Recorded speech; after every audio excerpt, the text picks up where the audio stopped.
Good evening, viewers. Once again, it's time for the monthly Crazyhouse Arena.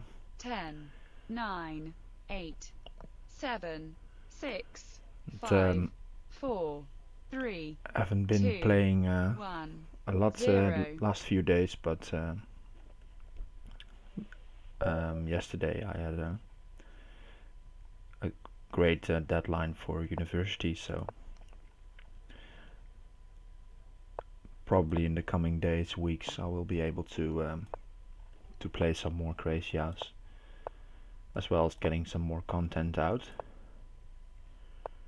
Alright, rapid variants up first. Let's see how we play.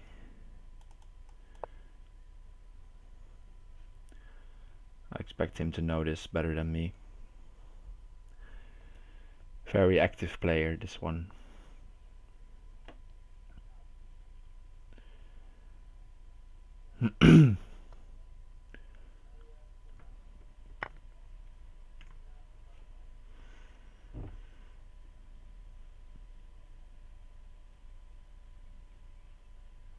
It's probably very important how you take this, but I feel like I should take with the bishop. Yeah, knight d5, alright.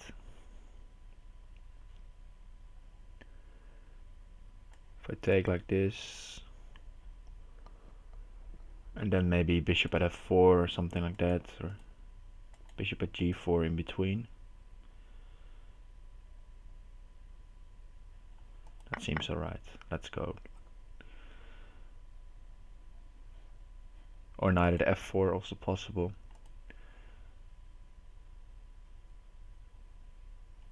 I believe c6 is a bit too slow here, but so let's go knight at f4, prevent queen h5. That's one of the main reasons. Oh, sorry about that. And not queen h5, of course. Bishop at g6 is possible, but for example, he could have placed bishop takes f7 first, and then queen h5 would be something like this, and then take on g6, and it's tough to defend that, I think. And this knight is doing a nice job here. Bishop at e2 is now possible. I can take this one if I want to. Could place a bishop on h5 now as well. So it's a flexible move, and it seems like my opponent is now also a bit out of book. He's thinking for over a minute on what to do here. So probably I found a good move here. Thanks, Jamarlo. Welcome.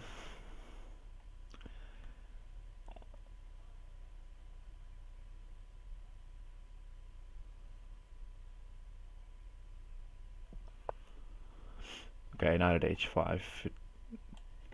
Designed to bring the queen to h5 anyway, and knight at f6, of course, is forking my queen and king.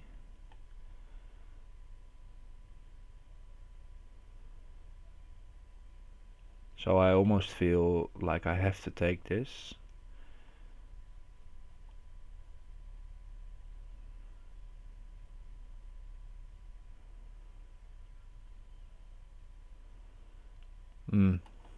Okay, let's calculate. Knight takes h5, queen takes bishop at g6.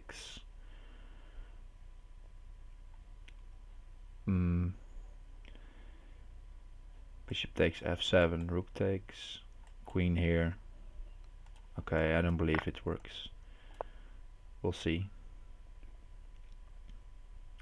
Maybe he has some knight at h6 or knight at f6, but I felt like I had to take the knight. I was trying maybe bishop at e7 or d8 was also possible, but then knight takes g7 was very strong and forcing as well. Hi, Crazyhouse. So now he's probably trying to figure out if this works, or in some other way. Okay, I guess I have to take. Then knight at f6 wins the queen. If I move,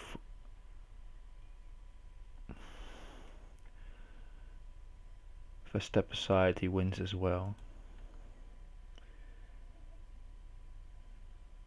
This might be the winning move actually.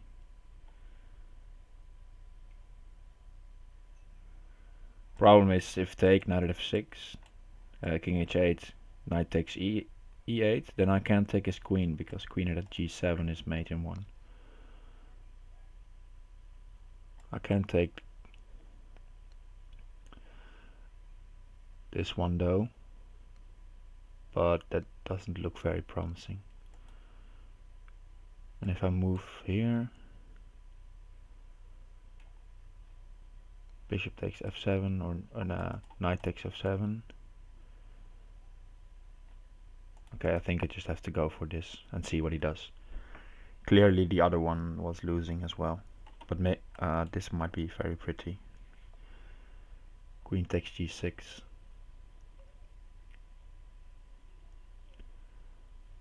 That's actually very strong. Queen takes g6. If I take with the f-pawn, knight at f7 of course, and there are too many knights. If I take with the h-pawn, then as well some knight takes f7 and rook at h7, probably. But okay, we'll see.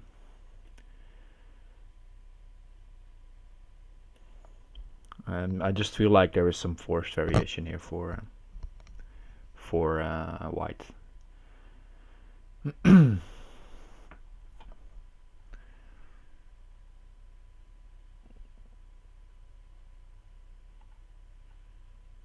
Let's see, knight takes f7, then I have to take with rook, because the bishop needs to defend.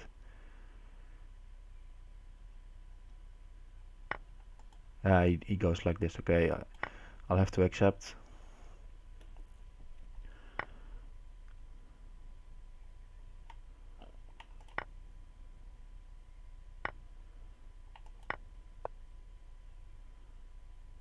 Yes, he has found a way. Rook at h7, yes, like I predicted. Good at finding mates for my opponent. Well played, Rapid Variance. So maybe knight at h4 is not the way to go there. Or maybe before already. It was bad for black. This is one of those games that I feel like when I'm losing them, I feel like, well, I should look at that later on. And then most of the times I don't look at it. But alright. If someone in the chat knows what to do there in that line, please enlighten me. I'll move on with the next game.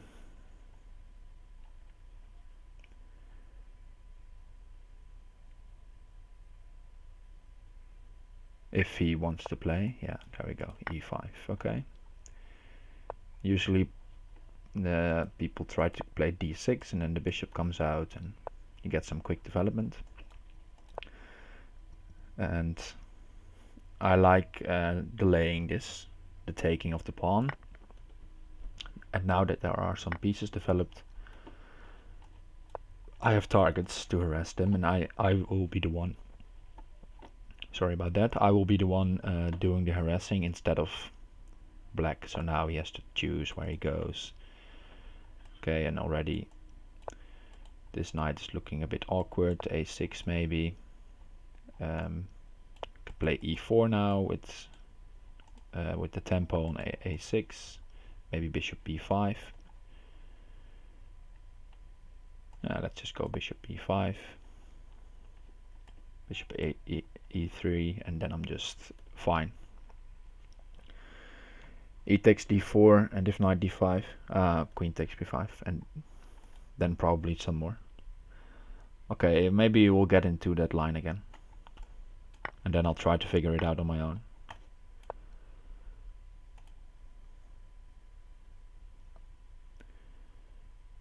Thing is though, the Rapid Variance was also out of book now, and probably will find him out of book at some stage. Okay, this game, obviously the light squares are very weak. Let's see. If I'm thinking about e5 already, and let's just go for it.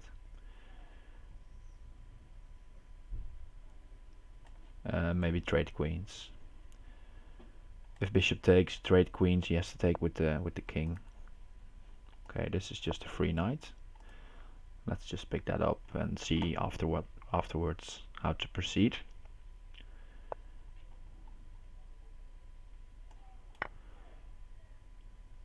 Because the king has an escape square on f8, so it's not immediately over.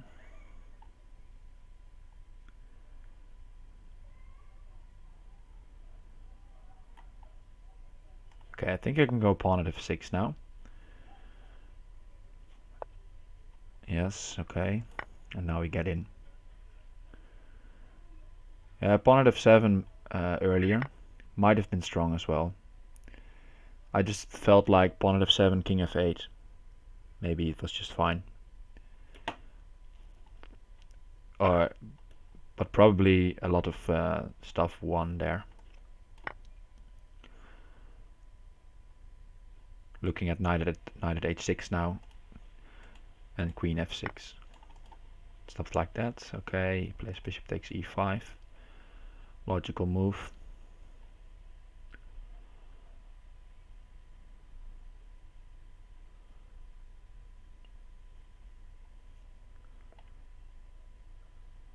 Do I have a mate here? That's the question.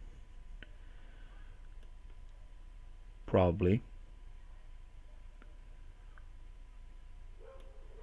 But not spotting it yet.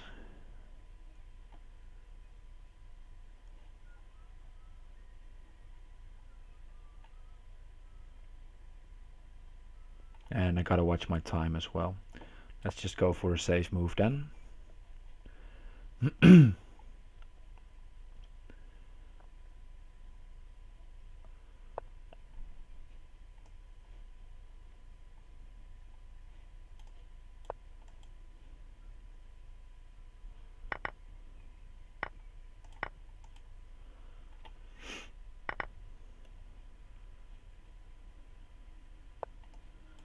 Okay, this should be made queen e6 and rook at f8.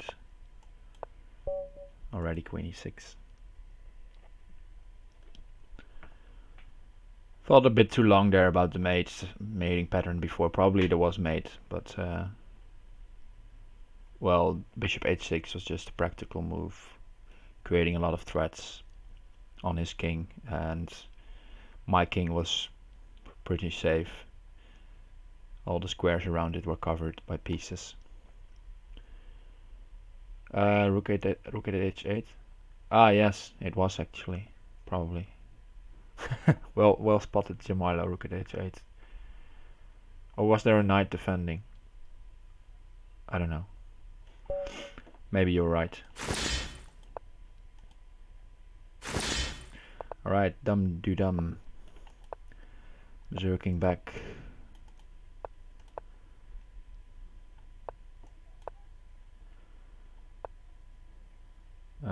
Let's go knight h4. Okay, bishop g6. Okay, let's go h3. And just develop.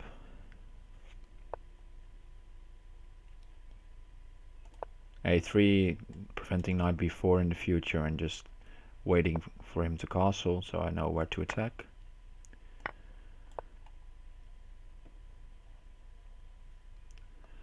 And maybe e3, e4. Definitely e3 now. Cover this square and make this knight a bit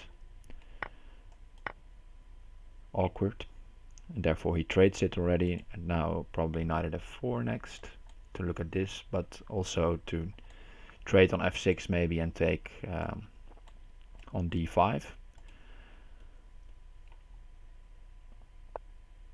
Okay, he is already preventing it. Let's go f3 now. sort of a third row defense here. Probably not the safest, but it has a nice view.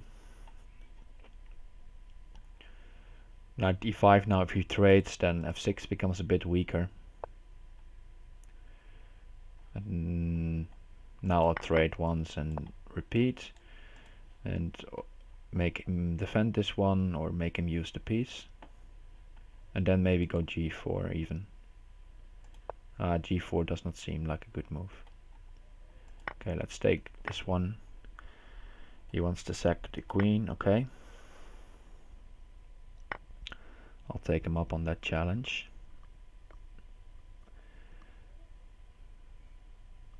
Next, probably pawn at h2 and knight at f2. So we'll have to deal with that.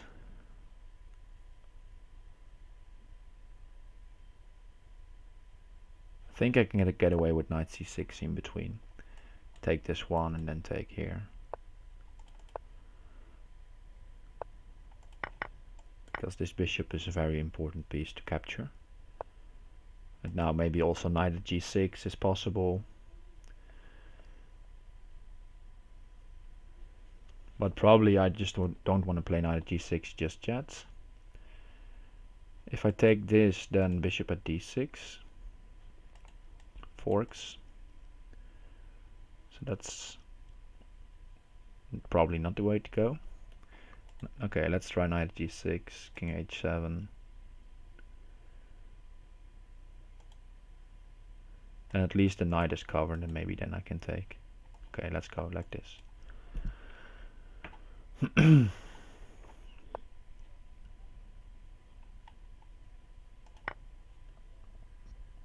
Now it's a bit safer. If bishop at d6, he'll win a knight, but that's fine. Let's take with the king. Otherwise the king is a bit trapped here, with the rook and the bishop being here. And now probably I'll need queen at g3 at some stage, if he lets me. Okay, let's take the rook and block.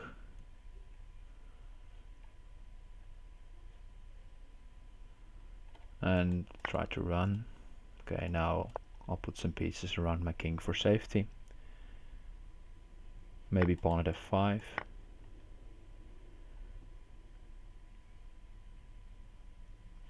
Knight at d7 also comes to mind. Okay, now he's just allowed mate in 1. The rook had to be on the back rank defending there. And the knight was covering g6 for the mate.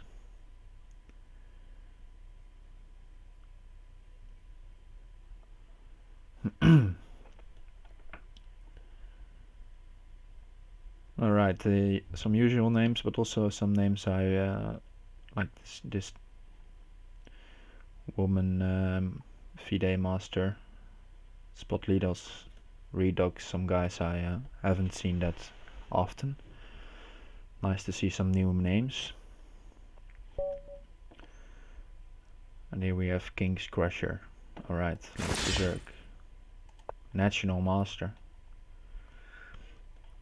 Guess that's an American title.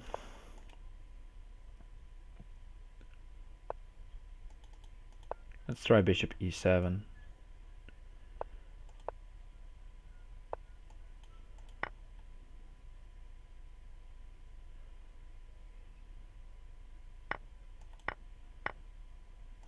I think you can play d5 here, and that is because the point now is that the bishop is very nice, opened up. This bishop is blocked by his own pawn. You get a quick attack.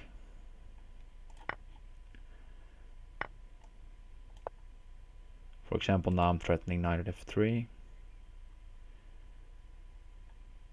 Forking like this.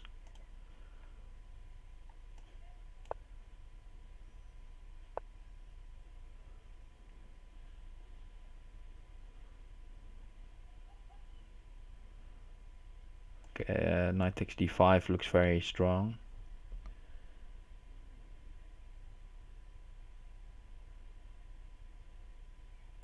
Let's go knight takes d5, threatening pawn at g2. If he takes with the bishop is pinned, so the bishop isn't even guarding g2 then in a good fashion.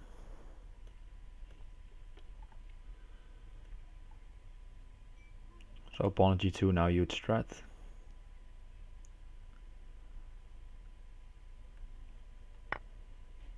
Okay.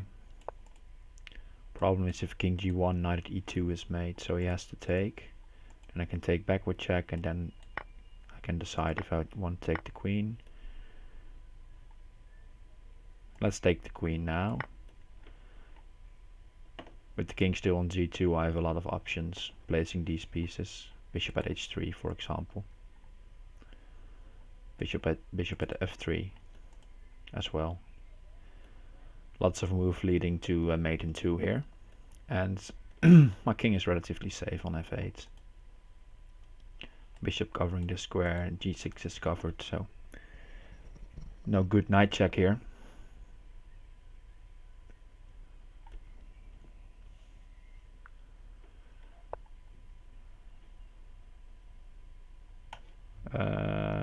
Yeah, let's go bishop at f3 with mate in 2.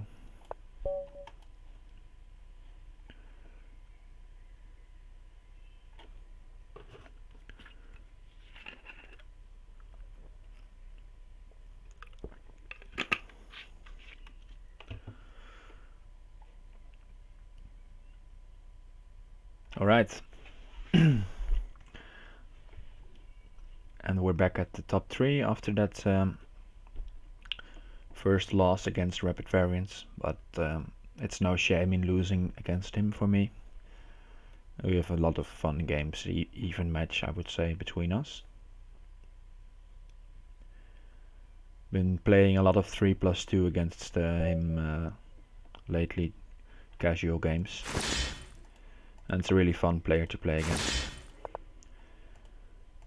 For me, because it's really challenging, but it's also not that challenging that I lose 8 out of 10 games, something like that. So really even match. Okay, this h6 move I like usually to play that myself as well, to go bishop h7. But knight d7 I don't like that actually, because it invites this sequence. And now you don't have a really good blocker yet, knight. But now I'll try to harass here. Put a pawn on f5, maybe.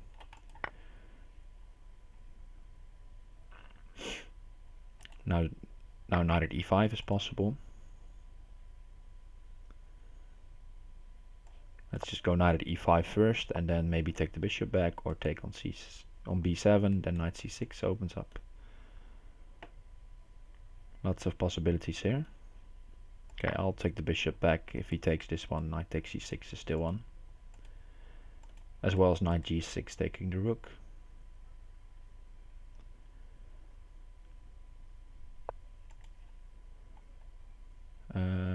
Where to move the king? Let's go h2. This knight is guarding g4. Now we can take the bishop, but my king is fine, and his is a bit in the open still.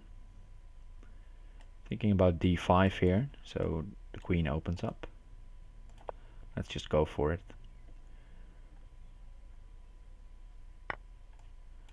Because now the queen also covers c6, and I can put a piece here and then take this one. Or bishop and then pawn at b7. Mating.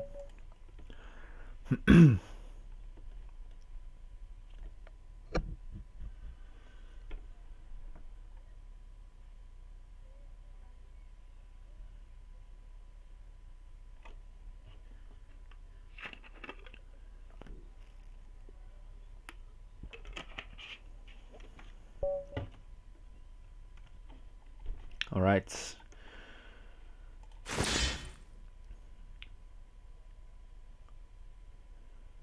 We have the title player, another one.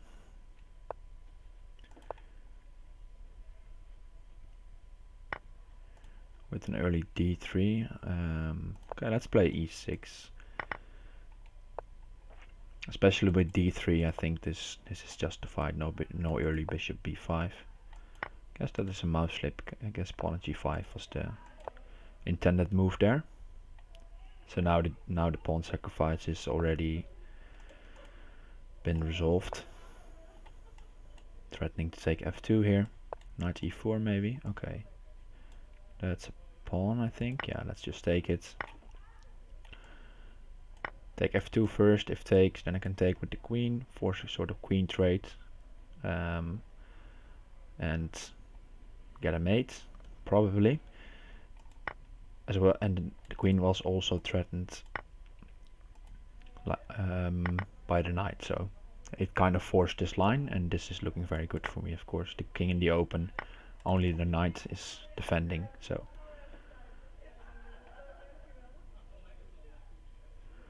maybe this is not the most accurate knight check, because queen at e3 is not made now.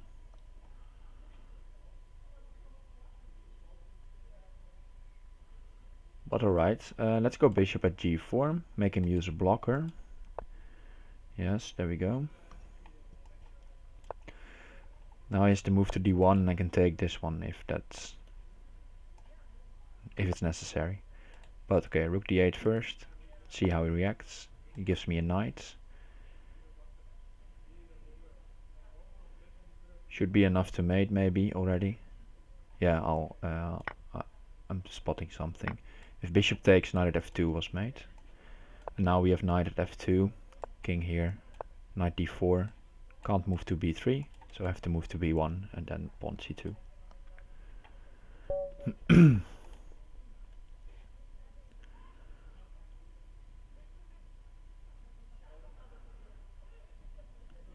Yeah, unfortunate there for my opponent, who gave me the free pawn on g6 there basically, and by giving it also fortifying my position on the king side. Okay, let's go e4 this game. Okay, I'll take and go knight f3.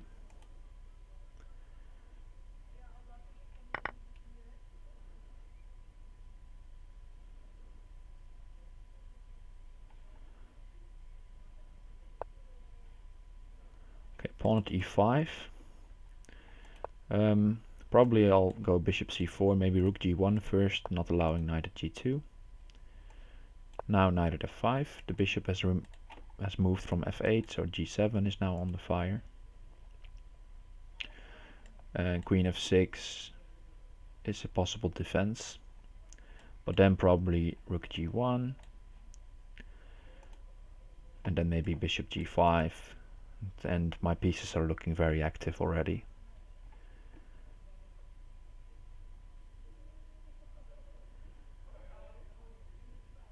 So I don't know about this pawn e5 move. You would like to keep that one in the bank, maybe, because these squares were not that useful to me. Okay, rook g1.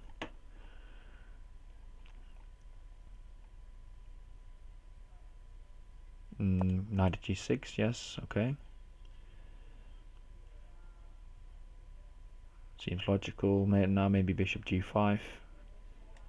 Lure the king away from this square, then I can take it. So probably he has to sacrifice his queen here for one of these pieces, or give up g7. He decides to give up g7. I'll take and move back, threatening pawn at g7, and he can take here. I'll just take back and block, and then I'm threatening his queen as well as pawn at g7. So this is really tough. He would like to have this pawn now to put on g7, and he would be fine for a while. Let's pre-move this one.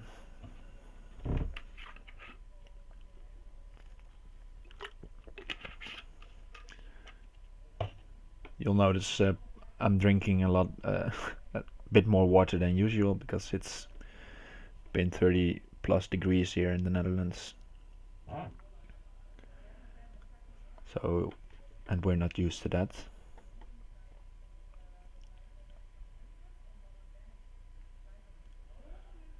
Yeah, I don't see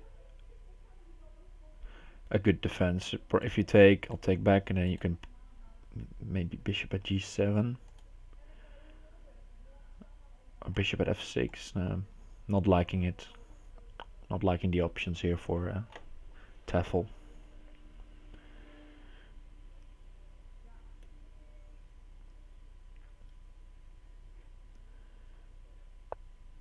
Okay, d5. Pawn g7, king e8, take. Yeah, that's just very strong. Already threatening rook at d8 mates as well as taking here.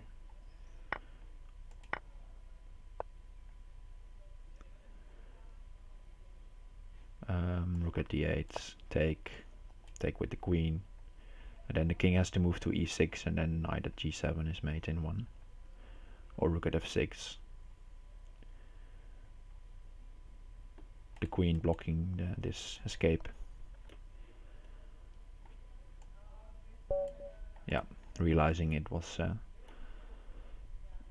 too much there. Yeah, pawn at e5. In that opening with e4 d4 for white very early, it's I play it myself sometimes with the black pieces as well, but I think you have to go knight f6 d5 there, something like that, to get some activity. Right, Firehawk also playing. I believe he won last monthly arena.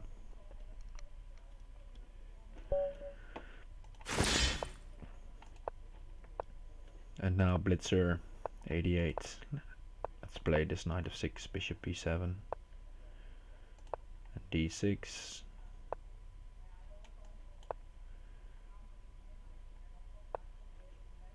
Let's go a6, not allow any nonsense with the pawn, and then pawn c6. Take with the queen. Bishop at h5 maybe. Try to get in on f3 early.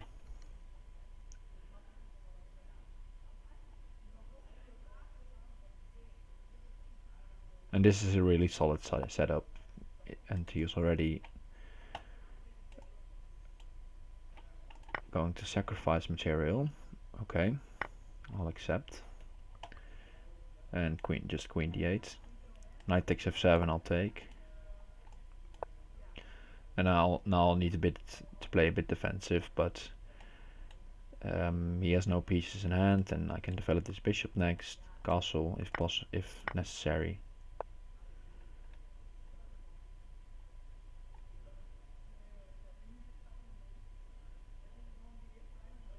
Okay, this is a good sequence. Winning the bishop. Let's save the rook.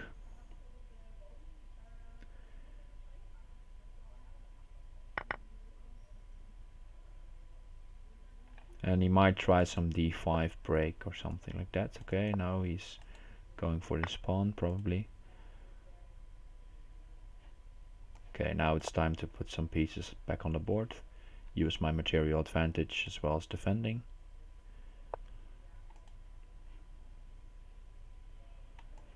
Knight at g6, threatening to take the knight, and then bishop at e3. And then if he allows this, the bishop is on f4 guarding these squares. Now knight takes e6 if he took in between. And he only has a knight to work with. Can't drop it here. It's a bit dangerous that I'm not developing this bishop here, but I feel like I should be fine. Even king f7 here. And run to g8. Maybe h6 or g6 to create some sense of safety. Bishop d6.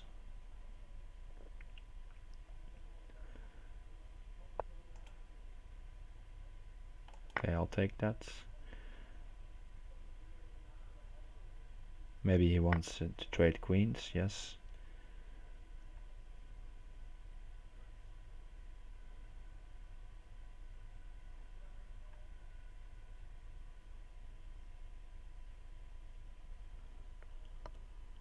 Maybe, okay, this is not so easy anymore. E6, for example.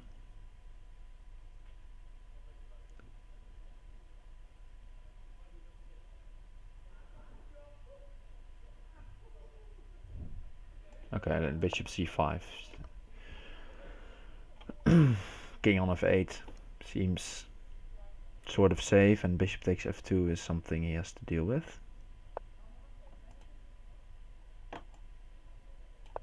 Let's not allow this to be taken with check.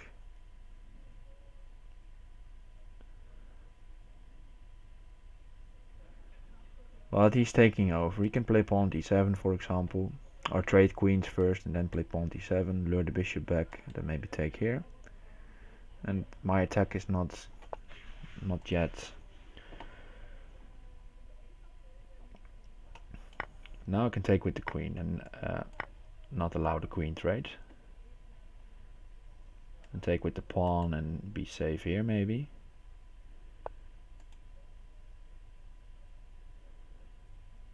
Yeah, let's go like that. Knight at d7, just king g7.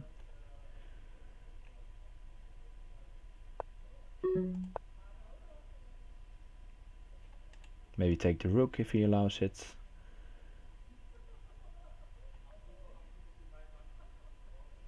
Knight takes b8. Yes, possible. I'll take the rook. I have to watch my time here as well.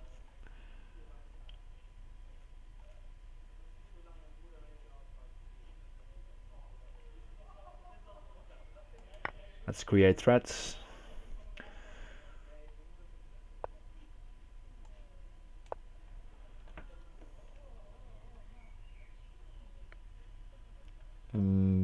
Take, yeah, okay, knight at h4.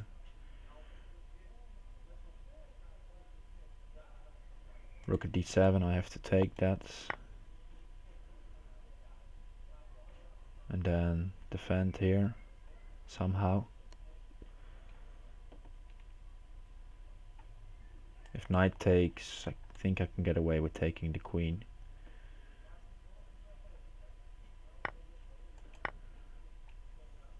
Or at least I hope so.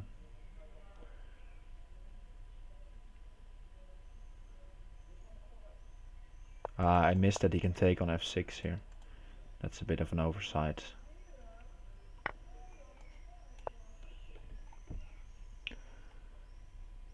Okay, bishop at g7 of course.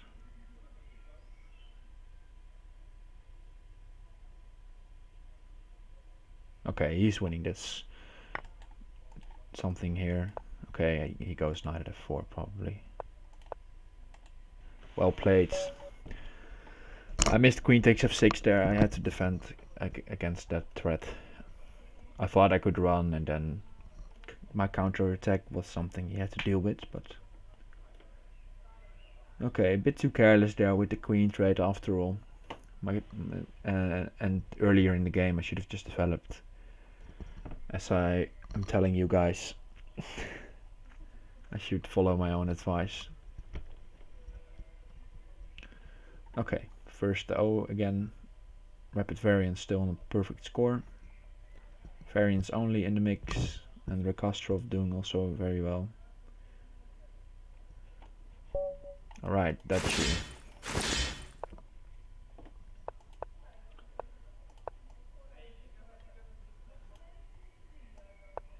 Who is on a good level here. Has improved in the last months.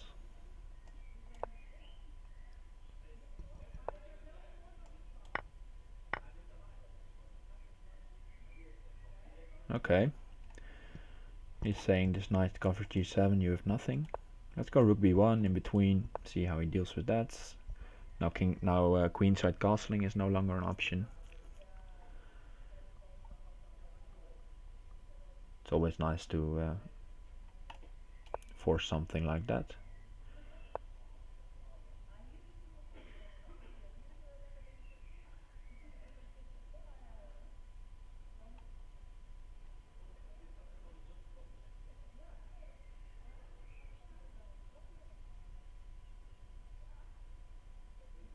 Okay, let's go knight to b5 and trade maybe on d6 a bunch of pieces. Okay, covers like that, no trades.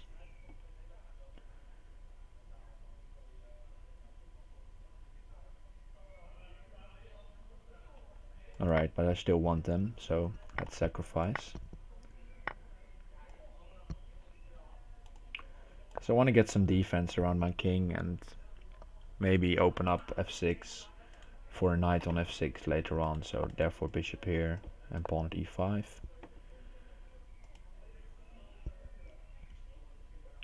And now these squares are a bit vulnerable to a knight drop. Let's say, for example, knight at h4 or something like that is now disencouraged. Let's reopen this.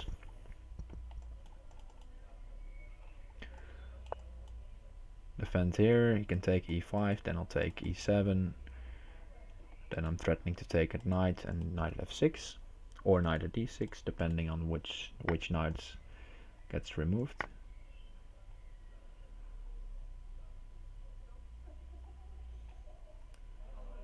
And pawn at g7 is of course defending this, but then the rook is no longer on the g file, so he'll be a bit reluctant against it.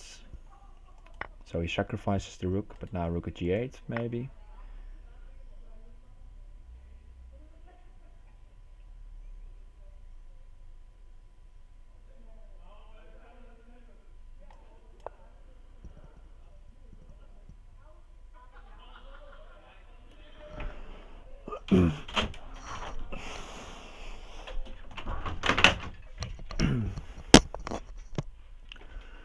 Alright, knight f6.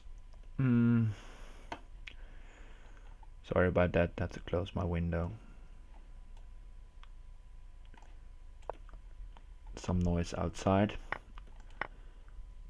I have to watch my time here as well. Let's go bishop f4. He's defending this very well.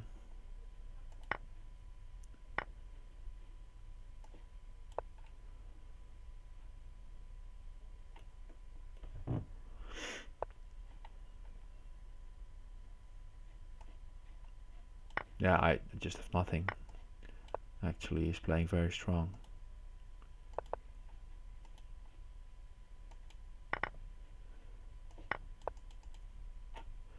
So upping the tempo here.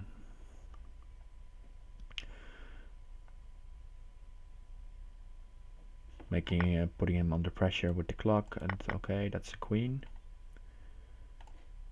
Queen at b7, maybe bishop takes e6. Yes, it's allowed.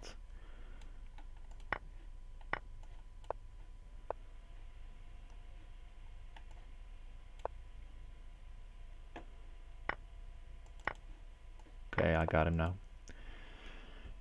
Under time pressure he caved, but he should have been able to beat me there. He was playing very, very well. Defensive. Good defensive stuff.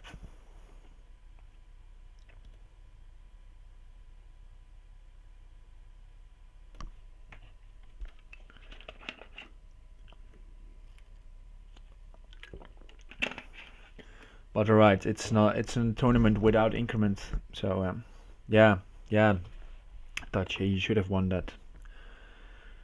Well defended for a great deal there, but I think bishop takes c3 was a bit too greedy. Alright, strike. Okay. That's castle. Allow this pawn to be taken.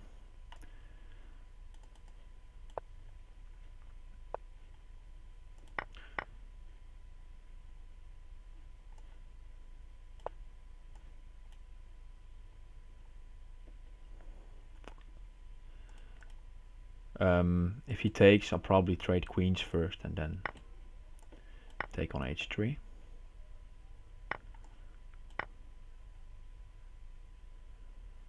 And obviously queen at g2 is now a threat. He can try knight at h6, but I can sidestep even. Queen at g8 is now mate because knight takes g8. Imagine if this knight was not here, then it would not have been a mate. Let's go pawn g2. Okay, let's see if we have something here.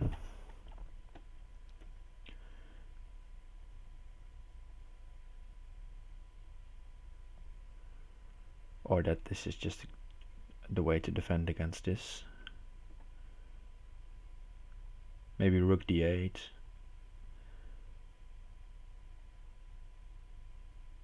Yeah, rook d8 seems like a useful intermezzo move.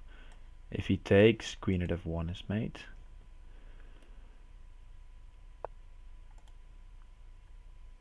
So he does not take.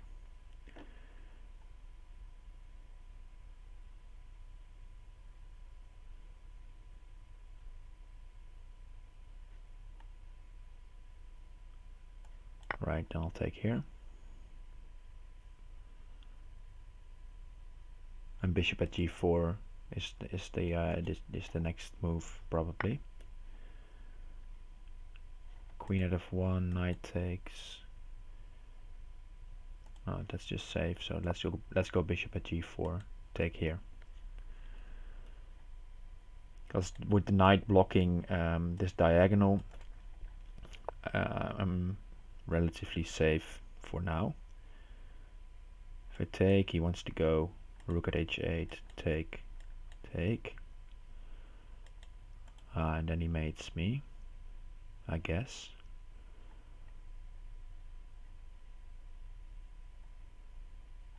So okay, let's go queen at h1. And take a bunch of stuff with check.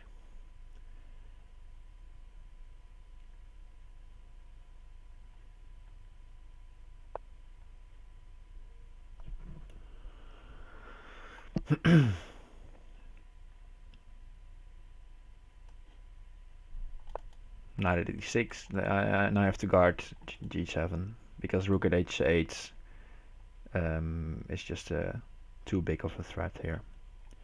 The idea for him is rook at h8, take, and then pawn at h6, open up this bishop.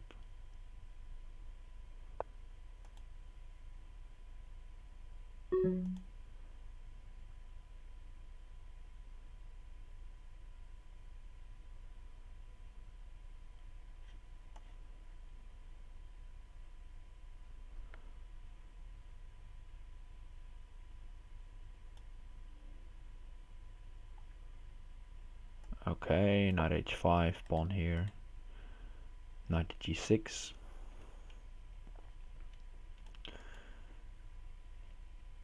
But he has defended well. Maybe it was just too cheesy to be good, that opening.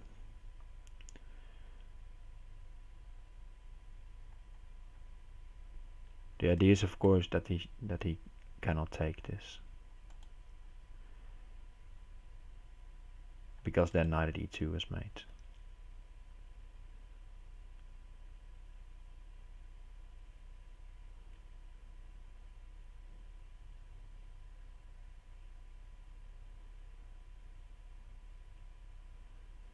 So has to go pawn at g7 and then I can...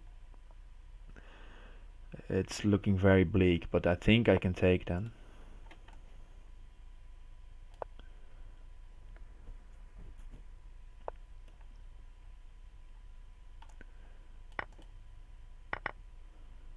And now he has no pawns left. So 22 rook at h8, probably a good move.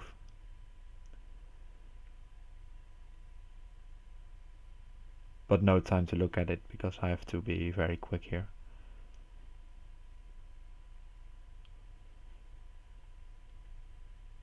This berserking decision is probably gonna bite me.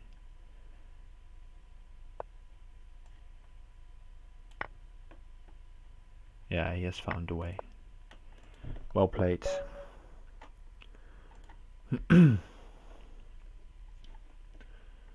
Alright, Ray Kostrov taking first place. Variance also dropped the game there. And Strike also used to be weaker, so he's also getting better now. Can't get away with berserking against him, probably. Alright, Firehawk. Let's see. D5, let's go D5 against D4.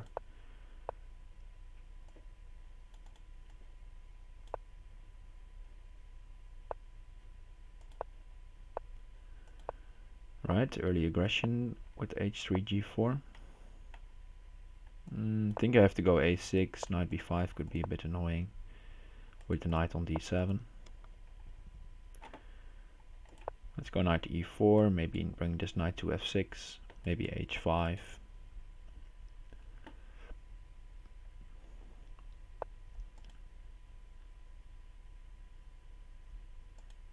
Take on C3, because he could take here maybe. And then take on E4. But I'm fine with him taking on G6, of course, because then this opens up. So he takes on D7, okay. Knight at E5, expected.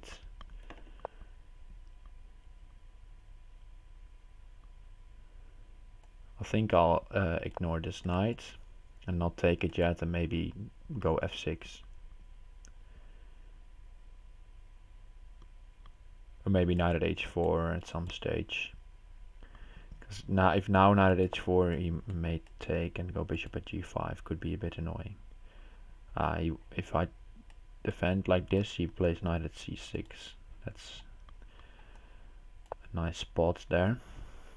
So I'll just counter attack immediately.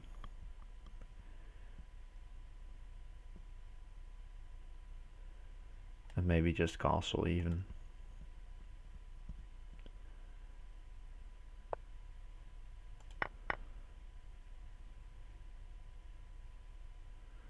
Okay, now I'll just win some material here.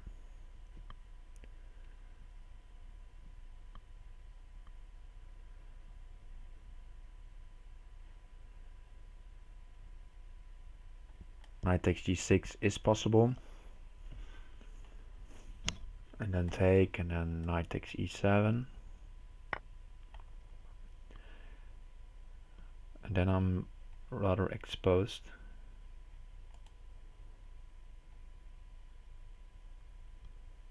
Could also take with the H pawn and then bishop takes G3. Yeah, let's go like that.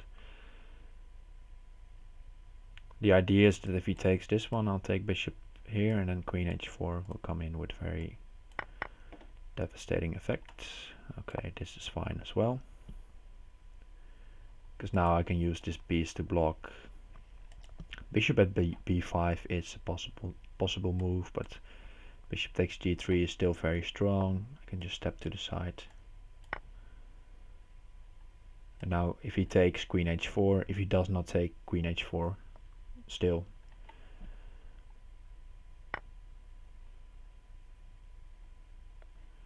And maybe even knight at H4. Let's just give the bishop some coverage. If he takes knight at E3, forks a lot of pieces.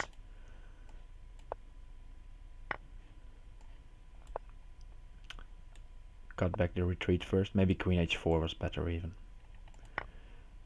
Probably it was. A lot better actually.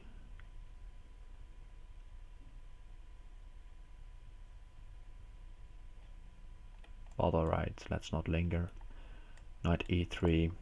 Rook at... that's a slip. That's a bad slip. Rook at F1 was necessary. Okay, but we're still in the game.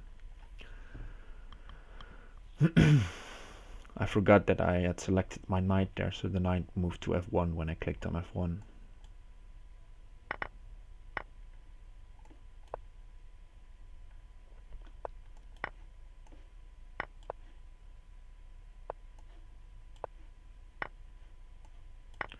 Alright, and the H file in the end proves worthy.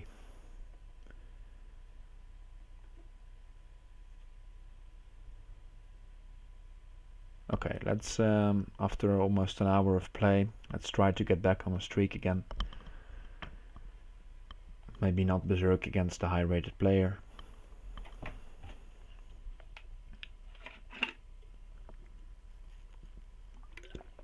Because it's a strong turnout today, as you can see, a lot of strong players here. Aminu is a strong player, is the lowest rated in the top 10 actually. So it won't be a walk in the park to win this one.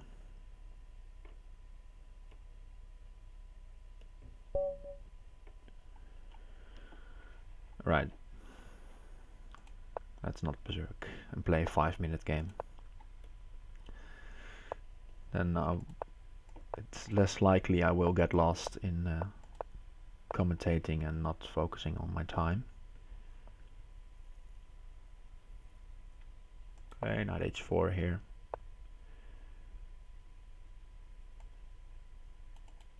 And knight b5. Maybe we should go knight b5 instead of knight h4.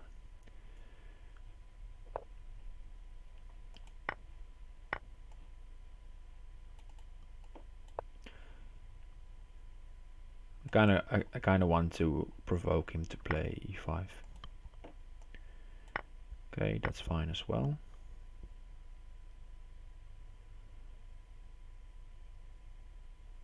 Looking at queen takes h7, but it's not that promising.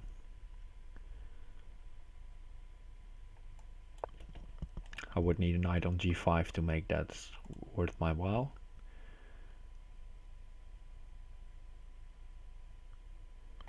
But just queen d3 gives me a tempo on the knight. Queen is rather safe on d3. Pawn at e4 is possible at some stage, but now he first has to deal with the knight. Then maybe I can get in on h6. Let's just go for the dark squares immediately, because he has some material to work with.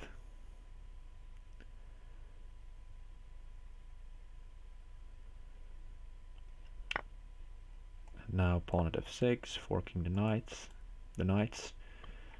If one knights come to f5, I can take it, and knight at h6 is very strong. And there are also ideas now with queen takes h7.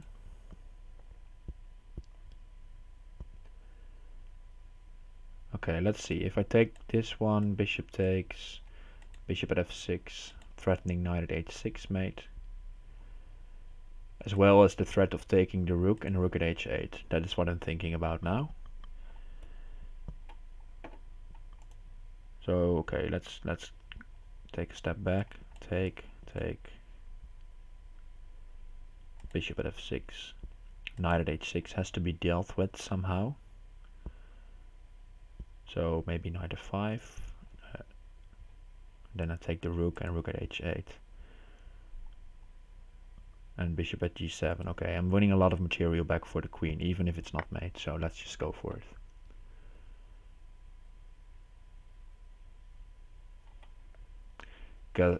Because this is not really an option, probably. Bishop at h6 looks very strong after that.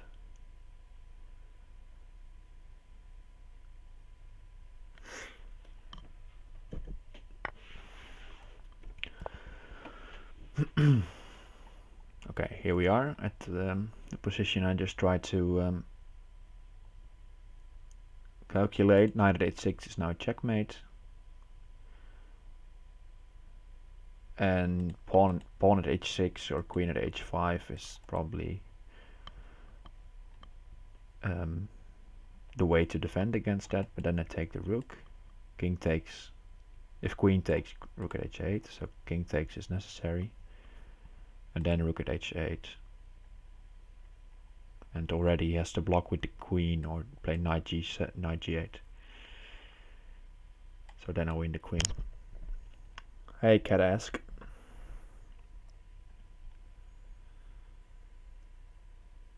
I noticed you won the Arena Kings event last night.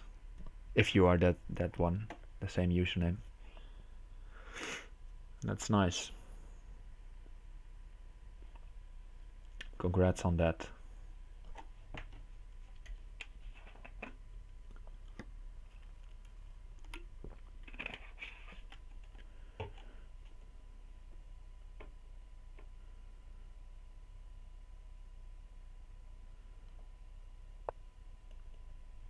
Okay, he came up with knight f5. Let's take the rook.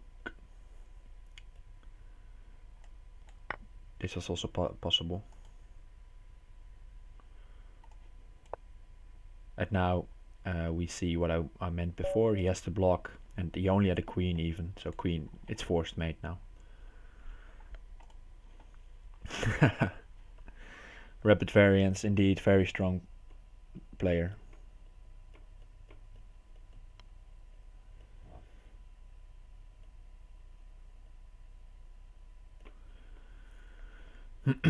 Only one loss so far. Let's see who we lost against.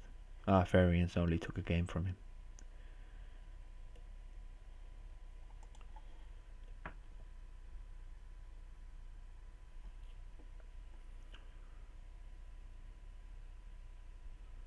And he's going away with it. Very good streak.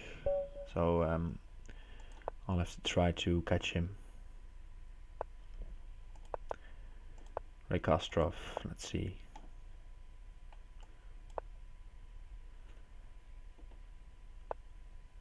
Okay, now play e5. I think queen g4 is good here. Let's just go with the instinct.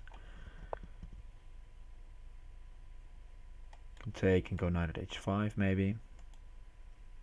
Bishop g5 also possible. Or just knight ge2. Develop. I like this. This one. If bishop at g6, just sack the queen and take here. Looks interesting. And now I force this kind of slow move.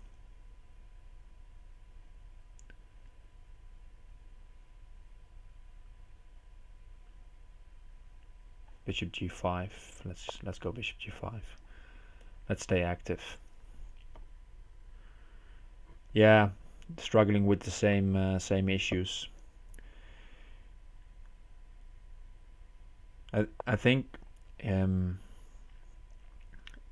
he's of course a very strong player, but I think he is relying a lot on his theory as well. So usually I find if I find myself in an okay position after the opening, then I'm happy against him. Okay, let's go for this. Win the queen with check. Can't be bad.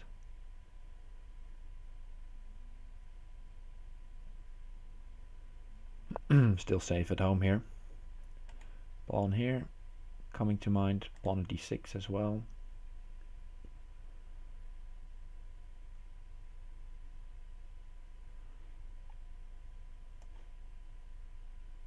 Let's go pawn at d6. If he takes the knight, it's no longer check, but okay. He runs to c8. That's his idea, but the problem is that there are no good blockers. Oh, Jamarlo, you should not learn theory at all, or when you're 1800. Just play the game. And maybe some forced tricks. You can call that theory as well, but just try to remember, if you lose a game in 10 moves, then you have to figure out what you did wrong, but after that just play the game. And don't, or at least I would say, don't put that much effort in trying to remember lines. It's much more about trying to understand positions and trying to train your intuition, I should say. And then you'll most of the times play the best move anyway. But okay, if you have a lot of time, then by all means go study openings. But I would recommend just playing and maybe study some puzzles or try to improve your calculation.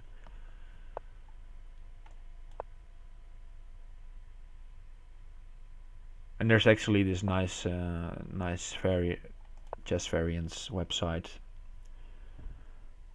where you can practice your mating skills in Crazyhouse. I think I have a shortcut for that. Let's see if it works. Yeah, there you go. Pun not intended.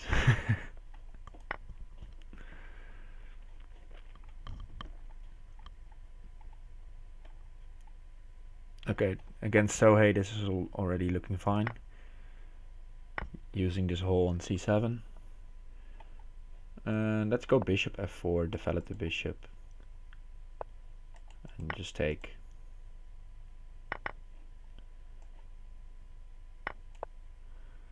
And yes, it cost me the bishop, but now I have two knights in hand and the queen is still harassed. And basically knight at d8, or knight at c7, queen d8 or queen d6 is made soon. There we go.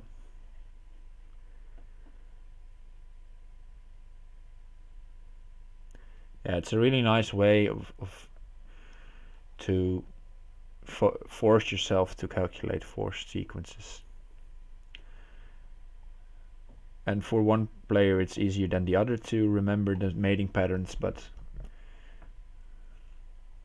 it's a lot about recognizing patterns, not as much as about for me at least, and not as much about rough calculation, brute force stuff.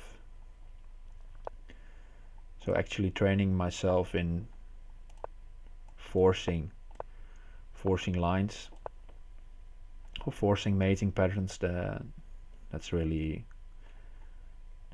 proven to work for me. Alright, Ray Kastrov, a5, a6. Let's go h6 and just allow this push. And maybe go queen takes. And h6 is designed to give pawn at h6 for white. Not possible. Now he has to go pawn at g5 first, and that will take some extra moves. I can go pawn at h6 in return. Ah, he takes with the knight. But I think that's just a loose piece here. Let's see if he has some trickery. Pawn at h7. I don't believe this. I think this is just a blunder. Not realizing the queen is on a8.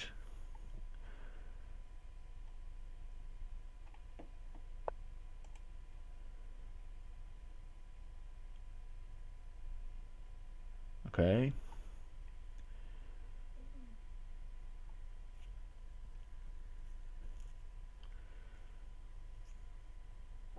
I'll have to give up my bishop somehow.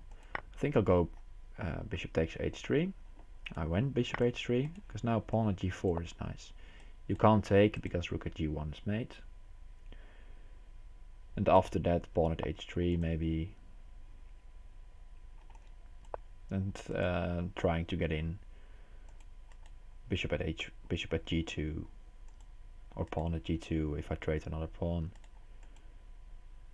It's looking nice already. For example, rook at h1, pawn here. Take the rook.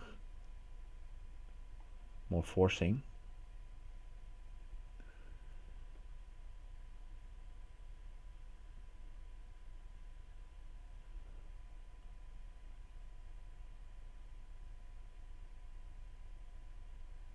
Okay, let's just go d5 first, and then maybe rook at h1 afterwards. Just first want to get rid of this bishop threat, because pawn at h7 is now not possible because he has no pawn in hand. Okay, now surely this should be very strong.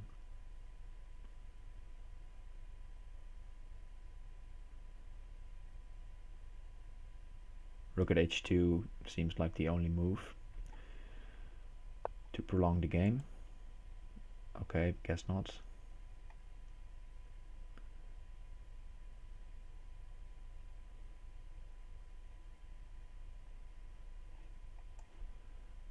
Let's just put a rook here for a bit of safety, as well as some ideas like this later on. Now the rook is covering here. And I just want to really use this bind I have on his position.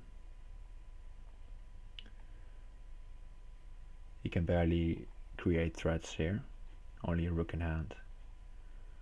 And next maybe I'll take this one and go rook at g2. And probably I was safe without this rook, but just wanted to be sure.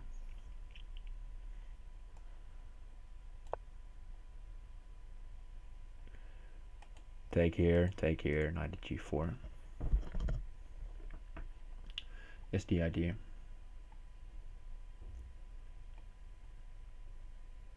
Depends of course on what he does.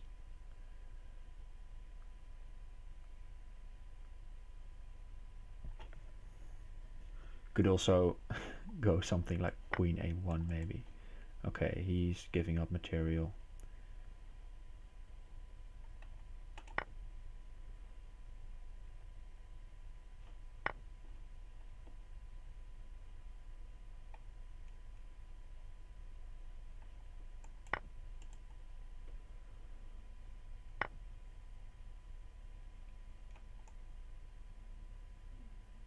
Okay, now I'll take here because knight at g4 is a huge threat, and I can just move to h8. Rook is covering g7. There's no knight on g6 for him, and knight on g4 is unstoppable, I think. Okay, g4 possible. Okay, I missed that one. But now rook at g2. And now the rook on h5 is proving its worth, because I can take back with the h-pawn with check, and then take this queen with check as well. Okay, so he has to go like this. And now I'll take the rook and go h2. And pawn at g2, take queen. And mate. So he resigns before that was possible. Okay, in the tracks of rapid variance here. It's good that I stopped berserking, because now I'm back on a streak. Instead of the 0-3-0 here. And that's probably what I'm gonna need to catch up.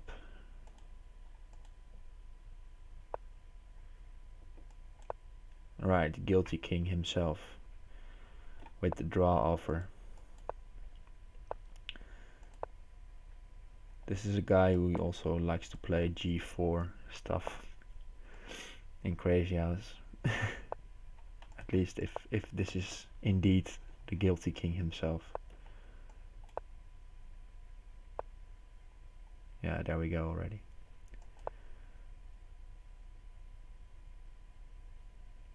Not taking yet, maybe I'll take and go pawn here at some stage. Okay. Let's take with the bishop. I expect pawn at e5, yes. Take with the knight now. And maybe now pawn at g3. Let's take this knight, go knight to e4, or knight at e4.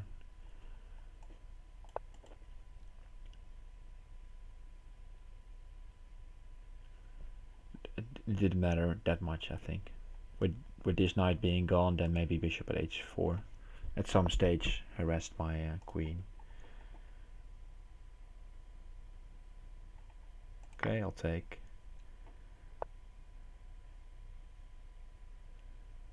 Could take the queen here, could also just move back. Both look very attractive. I'll just take the queen. Pawn at f2, very strong next. If he takes with the king, then knight at f2. Takes, knight e4. If king d2, knight at c4. King c1, queen at b2. King d3, queen at d3. Or queen at e4, mates. So mate in one, next move.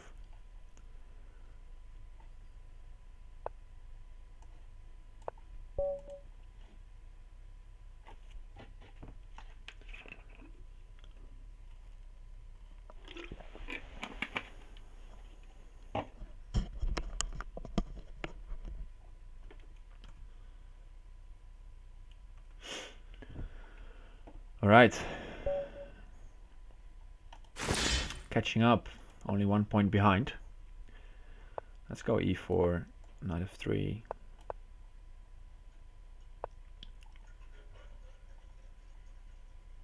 Okay, let's play an early d4.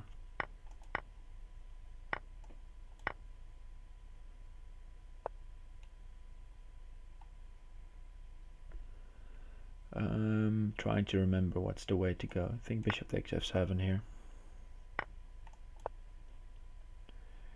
Bishop at e6, pawn here.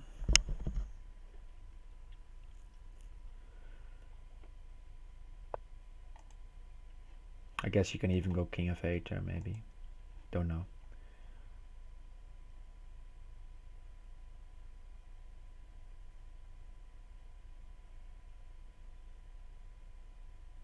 Okay, I gotta watch my time. I've berserked. So let's just develop. Maybe the sacrifice was not the best idea against a guy like this. I just have to play normal moves and not try to force the issue. Okay, maybe you will play bishop at g4. Then I can take bishop at h5. It's a common motif. And I'm also thinking about pawn at g5 now, because then if he takes queen h5 is possible. Okay, pawn h5, pawn g5 is now just winning the piece.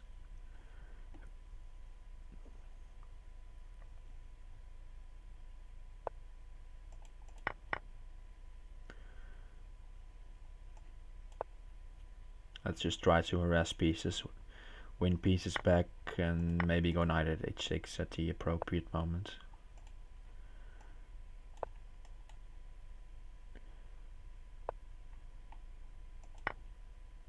Notice that he doesn't have a knight in hand for knight at f3, which would have been costly. And now knight at h6, knight takes a5 if he moves to these squares. I probably will force him to move there. And now this knight is controlling a lot of important squares. Knight at h6 is probably the best. King e6 or king here, then bishop at f7. If king f8, first pawn at g7 and then bishop at f7. Bishop f7 is covered. Notice just in time. So pawn at g7 then.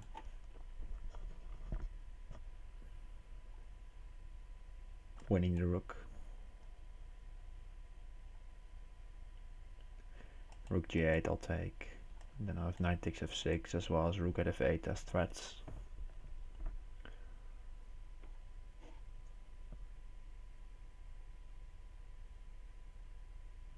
So yeah, this is looking good for me. If not winning, yeah, mate in one. The knight had to cover f7. Alright, Rabbit Variants lost the game, taking a break. It's good news for me.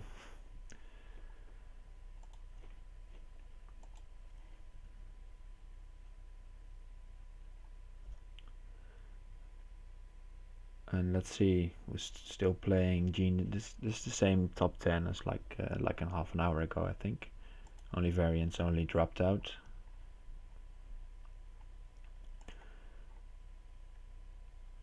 Grand Lapin playing, very strong atomic player, if you're into that variant. You have probably met him.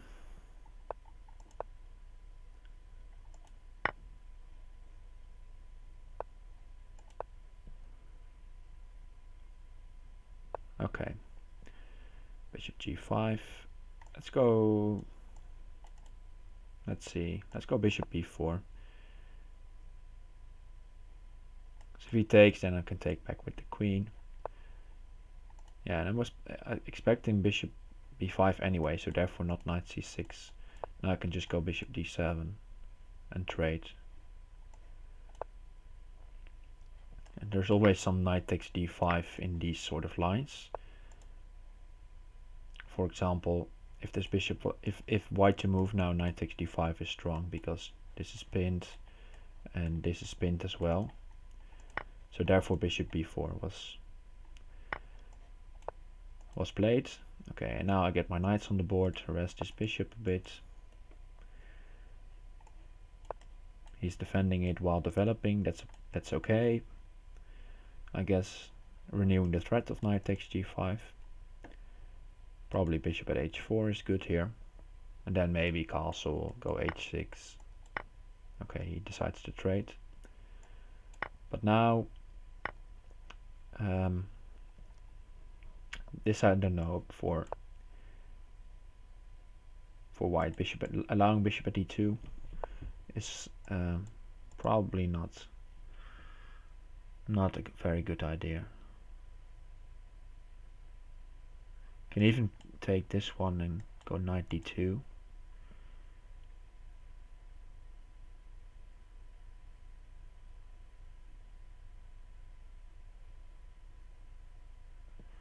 But I'll just take the knight. And go knight at d2 anyway, and then try to arrest the queen somehow. Knight h5 maybe. And then maybe my own queen can come into play. Yeah, now knight h5 definitely, because knight at f4 is very strong next. And the queen is running out of squares.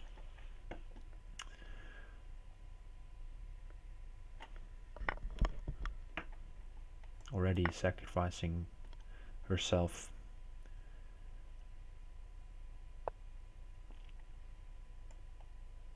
Queen at d2 is just made into. I think you had to go bishop at b5 there, and then maybe some bishop at e3 to defend against these threats. Yeah, that was a nice game. And I think that's a bit of the way to play against those early bishop b5, queen e2 moves. If possible, just go knight f6 and bishop b4 as black in those lines, and leave your knight for a while on b8, so maybe it can go to d7.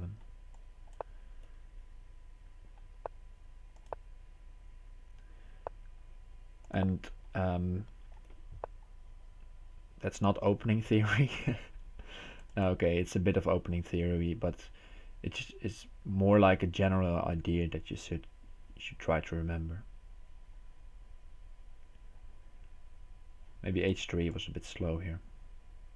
Okay, but let's see. How can we keep playing?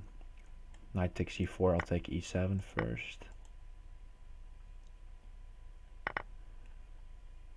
If knight takes e4, knight at d5. And bishop at e7 maybe.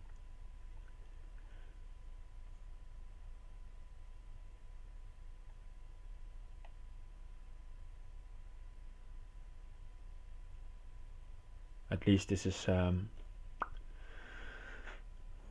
asking where do you want to put the queen. And now, for example, I can play bishop f5, but then probably he'll just sack the queen, knight e7, and he has a lot of material for it. So let's not do that. Let's just harass the knight. If he defends it, then I have knight at f6, and now knight at f6 is as well a threat, as well as bishop takes h7.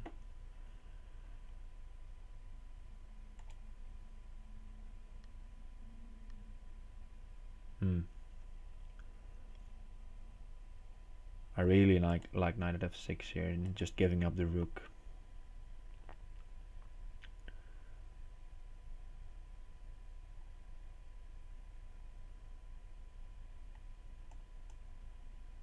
But let's go safe first.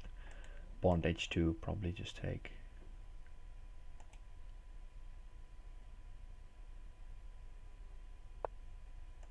Or I mean like this, and then rook takes f2.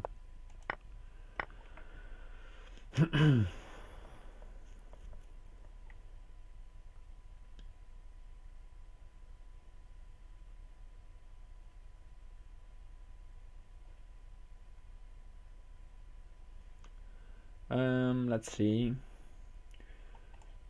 Bishop takes h7 first, and then maybe bishop e3.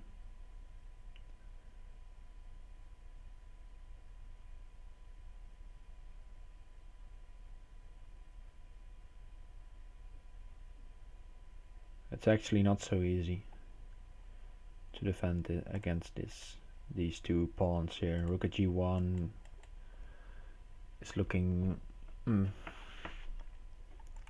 looking dangerous. Okay, let's just, he has to go king h8. If it goes like this, knight g5 should be strong.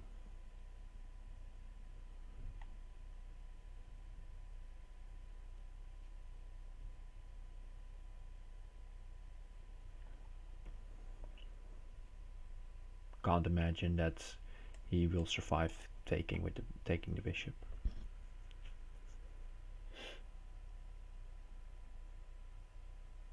But well, maybe he sees something that I'm missing. I think this is just busted. King here, knight at f6, and now queen h5.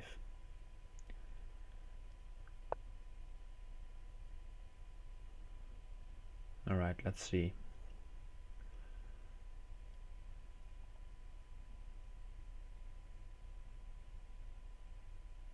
Take, pawn at g7, knight at h5.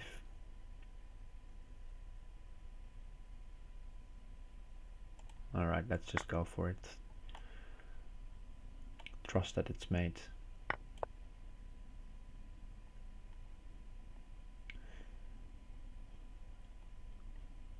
Bishop h7.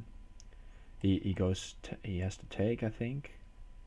Otherwise taking the rook is just winning. And then I can go bishop at f6. Queen here, queen g6. Knight at e7.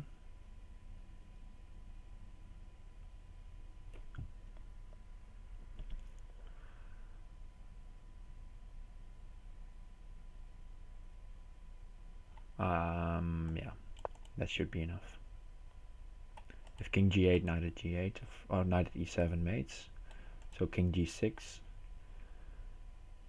knight at e7 is now the plan. King h5,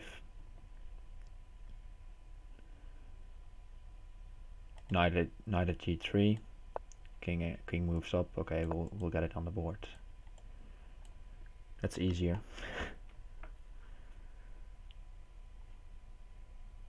And bishop comes back to h4 in the end. That's the idea. So this is forced, or he has to sacrifice the queen, but then okay, then the queen comes into play and it will be made. For example, like this, take knight d5 back and queen will mate. So I calculated king h5, knight at g7, king h4, knight f3, double check, king g3, bishop h4 mate.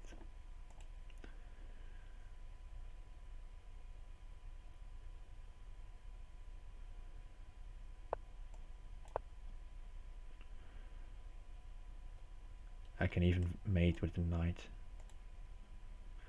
Don't know which one is prettier.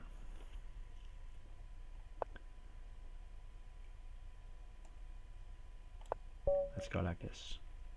Pretty side, I'd say. This one. Okay. Yeah, I felt like there should have been a mate, and once I spotted that bishop h4 possibility in the end there, I went for it.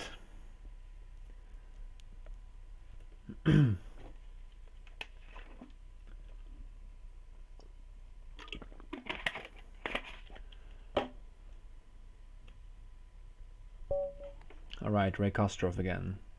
Let's go e4. And d4, knight c3. Let's go e5 immediately now.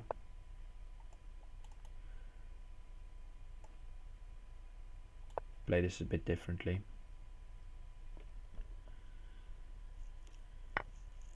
Oh yes, that's of course possible.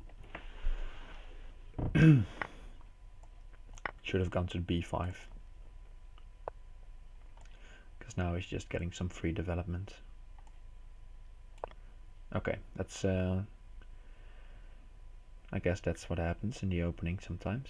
I think pawn at g3 was already very crushing there. Something like this.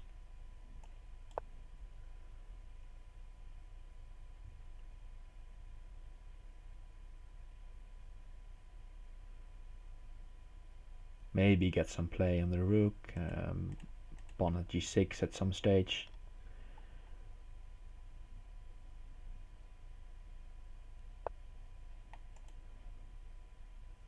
That's was at least the idea there. Let's develop. Make him think about this. Probably it's nothing, but at least he probably will be thinking about it. And bishop at h5 is a fine move to defend against that. d4 is also possible at some stage.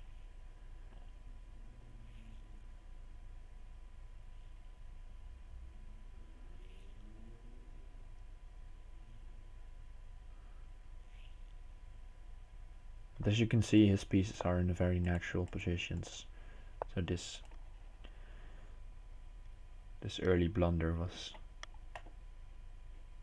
not good. Okay, let's just go for this. If he takes, queen trades, and then pawn at d6 or something like that. Kind of want to keep this queen trade into the position, so let's go here.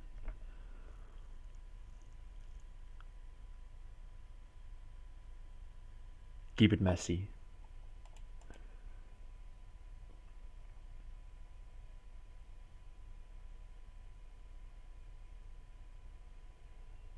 Let's go knight g5 back. If queen trades now knight takes f7 is maybe possible. Have to watch out for knight at f3, knight at h3 stuff by him as well.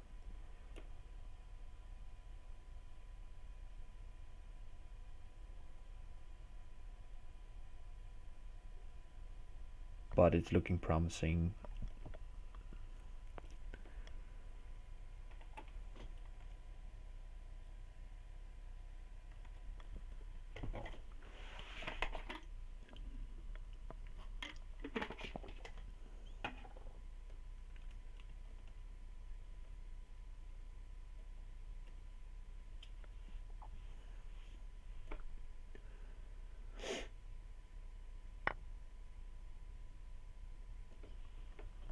Alright, he takes with the bishop. Maybe he wants to go knight at h4.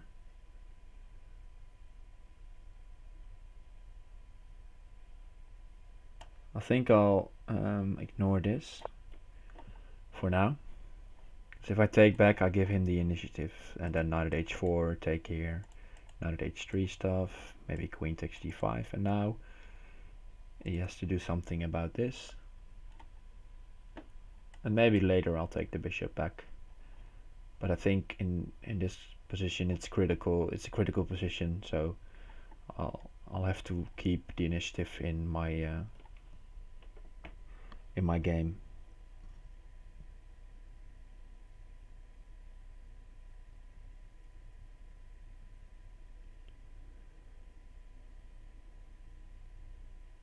For example, pawn takes g6, bishop at f7, bishop takes e6, or bishop takes g6, queen takes g4 maybe.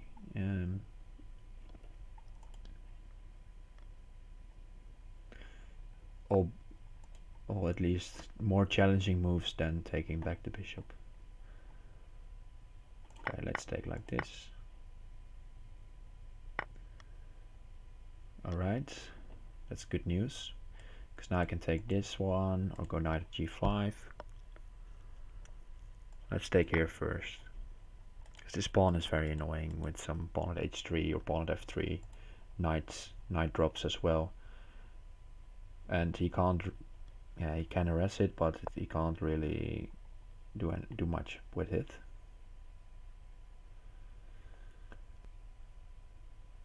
Okay. His idea, I guess, is to sacrifice his queen.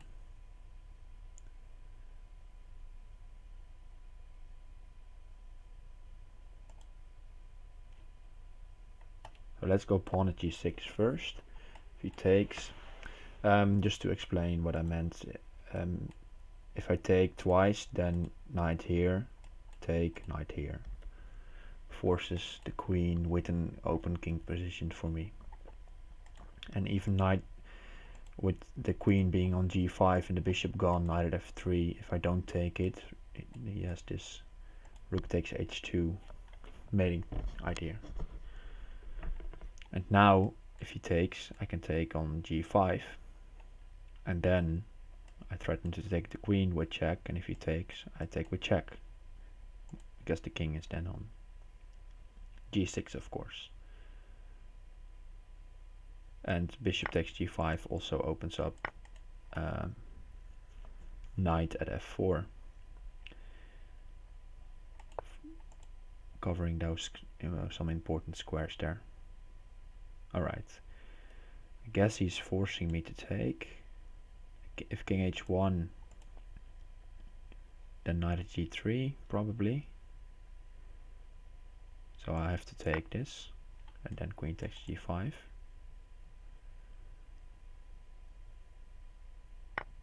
But I have something, maybe I have something here. Let's, I was thinking pawn at h5 and knight at f4 maybe, but that doesn't work. So let's just go pawn at g4, block the queen. And bishop at h5 maybe next, block the rook. And bishop at h5 also cuts back the retreat of the king. So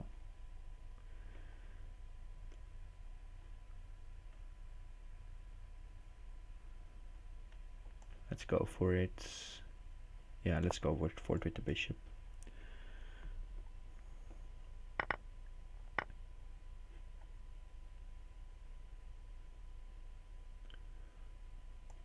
And block again with the pawn. Rook takes h2 though, something to worry about.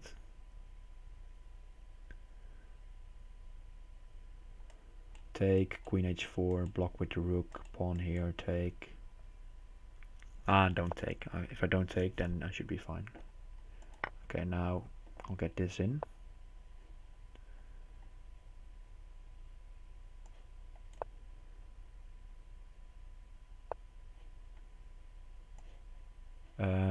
I have rook at f8, knight at h7.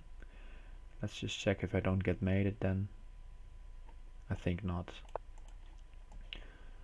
This forces the queen, as well as any, if he had a knight on h3 it would be captured. But notice that if this knight isn't defending, knight at h3 is very strong. Okay, on a good streak so far. Rapid variance on a bit slower pace last few games. Almost, we are past the 1.5 hour mark. Oh. Thanks, that hobbit.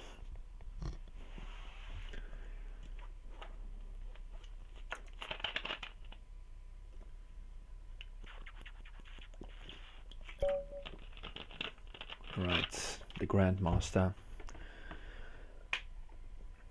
Haven't played this guy before.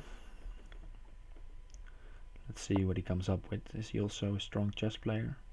He's very reasonable. Alright, knight f3. Let's see if he goes g3, bishop g2. Okay, he goes for the bishop f4 system. Let's go knight c6.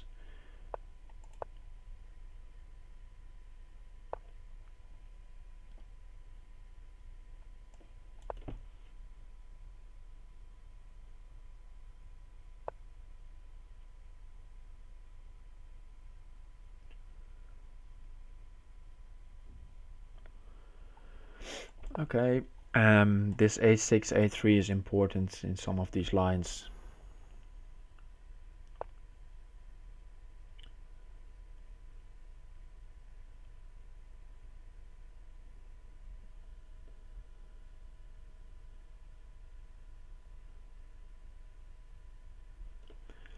Sorry, got distracted there for a while. Because bishop b5 and knight e5 is really annoying. So therefore a6.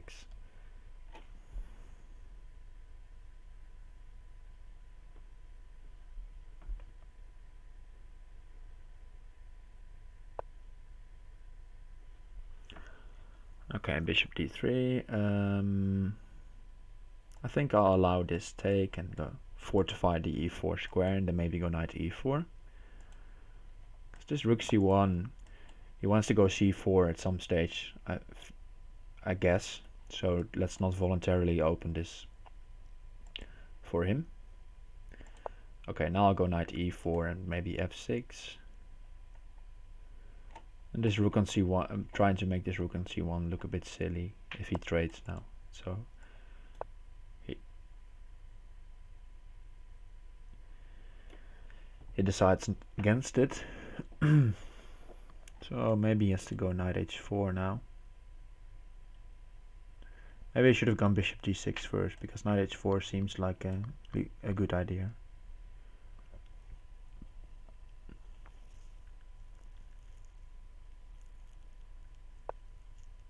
Okay, now we'll trade.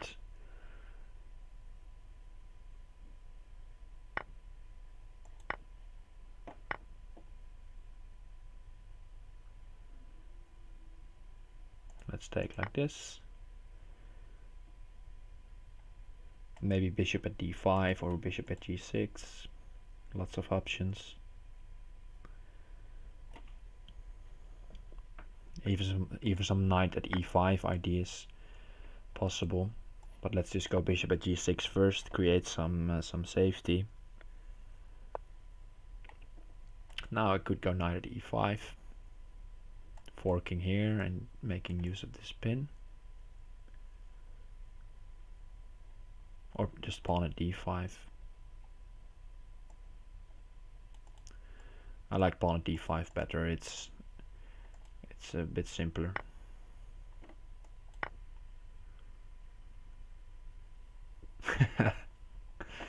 Yeah, it's very tough to deal with.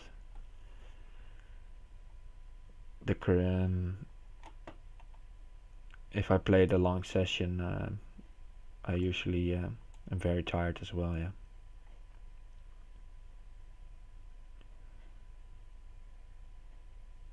Okay, let's see if we can make use of this clump of pieces here. I think f3 is a good move. Ah, yeah, bishop at b5 here, like this. Yeah, that was possible. True. Maybe it was better. But I like the bishop on g6, because then it's also defending h7, and in this way I also forced him to give up the rook, or at least he felt like he was forced to give up the rook.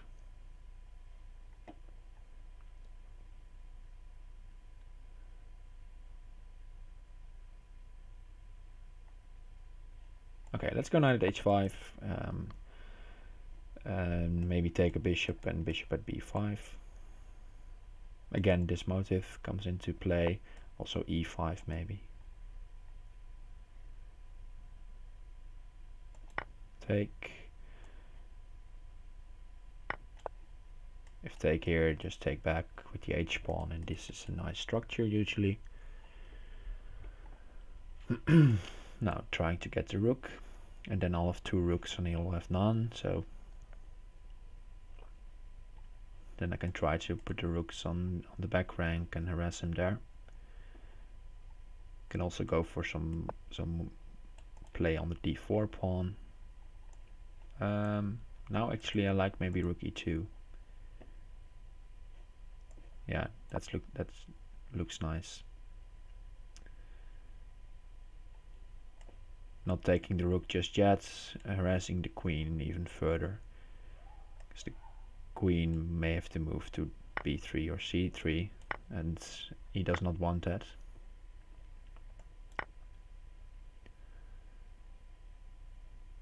Yeah, I think that's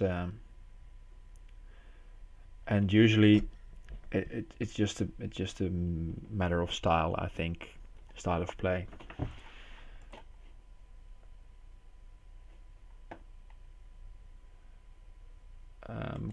Queen here, possible. Let's just go for it. I can take this knight. Oh, that's again, that's I'm forgetting that I selected the piece. Alright, but okay, let's move on. That's a nasty slip.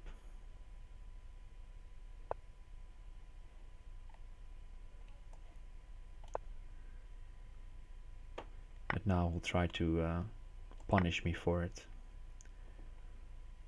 for being too loose with the mouse there. But I have this coming up.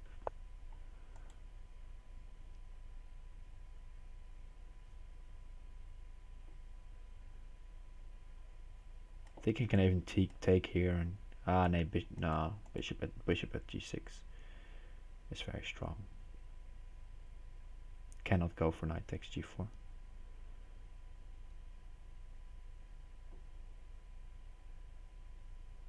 Alright, let's go pawn at h7. I'll take.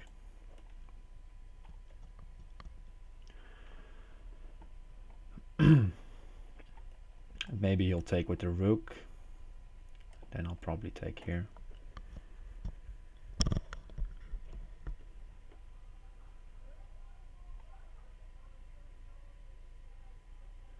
Yeah, I'm already thinking about some knight at e2, knight at g3 stuff.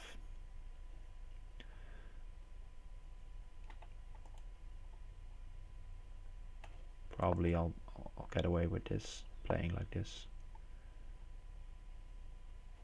Even maybe queen takes d4 in between.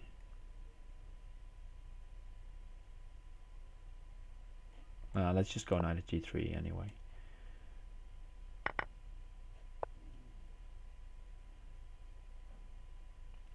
Let's see, take the rook. No time to calculate this. Just go on intuition.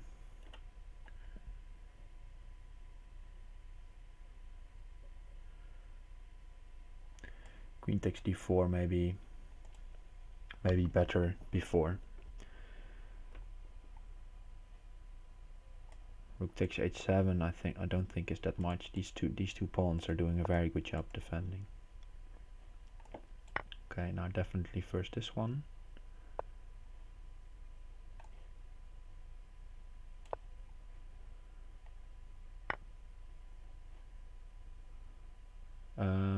I had an idea with this, but I forgot it.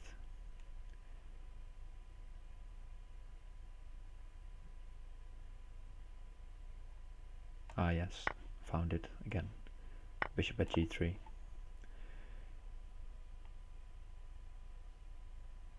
And rook at e1 is made. Unless he goes to g1, of course, then first pawn at f2. Sadly he doesn't go to. That was a very pretty mate. Or would have been, at least, I feel like. I'll show you in a minute what I meant.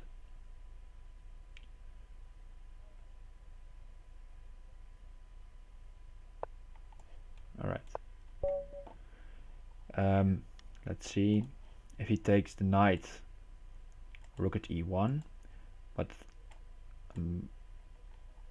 even king e2, rook at e1, because this pawn is guarding. So rook at e1 was the mating threat all along. So therefore queen takes f2 works. And if here pawn,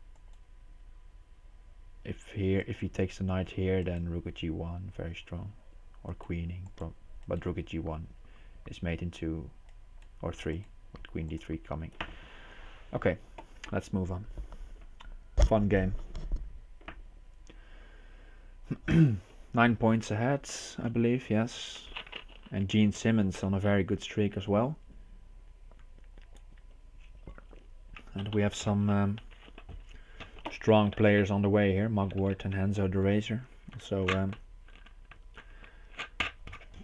usual players in these 5+0 segments. They tend to do very good. Very well, I should say. Okay, Chuck.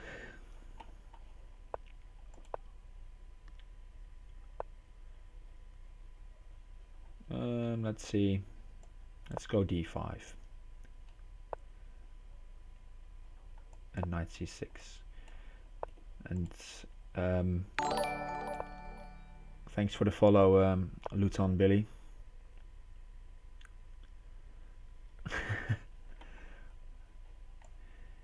Yeah, maybe it is. Maybe that is the case. That Hobbit, but alright.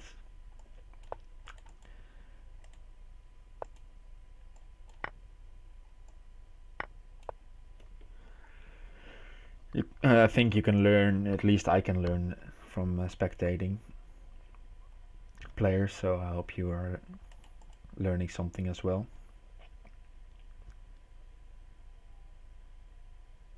And this is a very standard opening.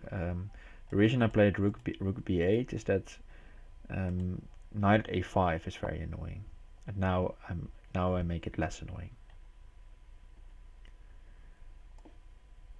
because queen d7 was possible, for example. Then yeah, Stockfish actually is equipped with Crazyhouse as well, and if you give it enough time, it's already better than the humans. Even I think it's just developed that far that it can beat humans very easily. Okay, queen d7.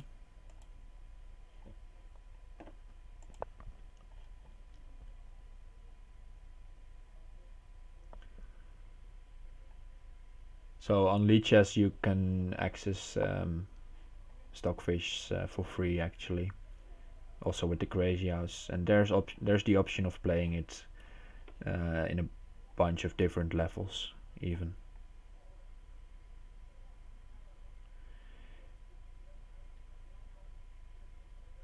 Yeah, Crazyhouse is even more than chess brute force calculation, I think. At least for humans it's a lot more options, and a computer can just deal with that way more easily. Okay, let's take the knight here. He was going to take c6 and then use the spin, so let's just sacrifice the queen for 2 pieces, which is relatively an okay trade in Crazyhouse.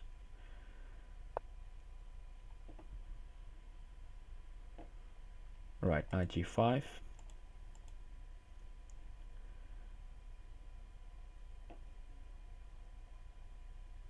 I think I'll take that and go something like, not sure yet. Maybe I won't take it. But he is threatening to take here.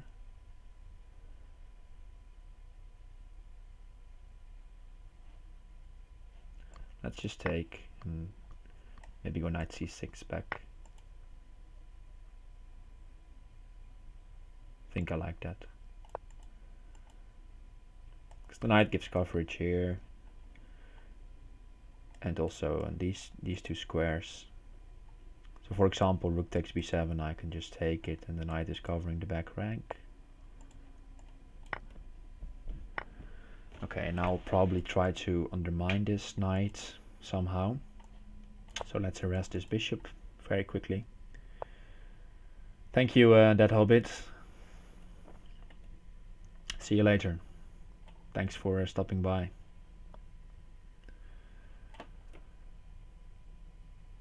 Okay, now I made him use the bishop, so bishop at b5 is no longer possible.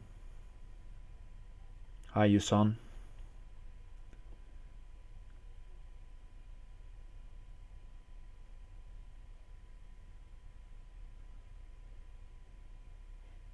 Okay, let's go bishop at a6.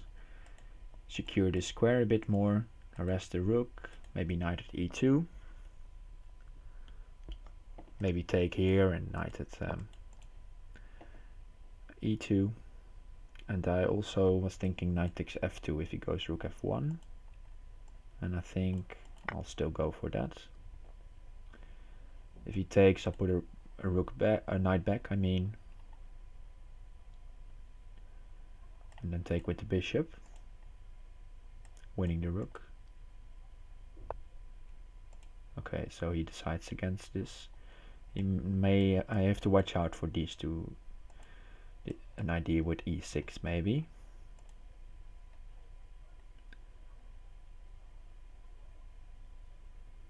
So let's just move knight e4 back, so that I have pawn at f2 as a threat.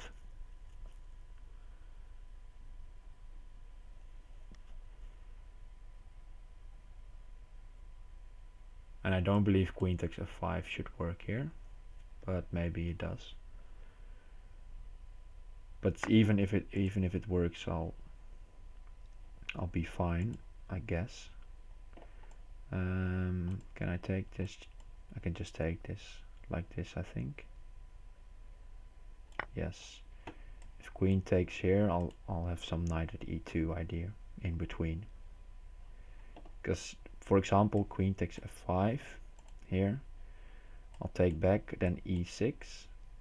Take. Knight at e5. Knight takes. Queen at e7. It's looking very scary. So yeah, he goes for it, but I think he missed this knight at e2 in between move. Which, yeah, he should have gone to f2 to be safe, but now he's just made in a few moves.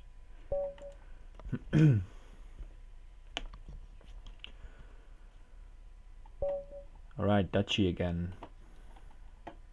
Let's refrain from the berserk this time. Okay, he berserks. Okay, then I'll berserk back. He played a very good game last game. Okay. He goes to a5. Taking on d4 there is very risky, because bishop e3 and trade of queens. Yes, black is a pawn up then, but already 3 developed pieces and threats on d8. So I think queen a5 is a good decision here. Oh, my berserk didn't get through. Sorry about that, Duchy. I was planning on berserking back, but I guess knight c6 was a bit too fast. Okay, let's go d5 then.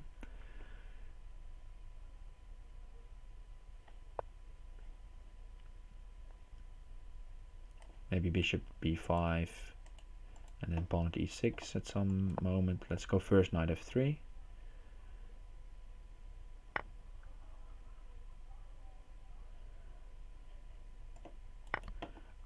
Because now we can go pawn at b4. Okay, he does not do pawn at d4, I mean. But then bishop b5 was very strong. Now let's arrest the knight.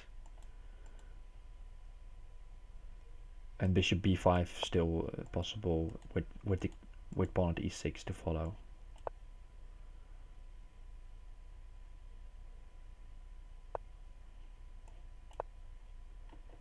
Now this is looking very nasty already.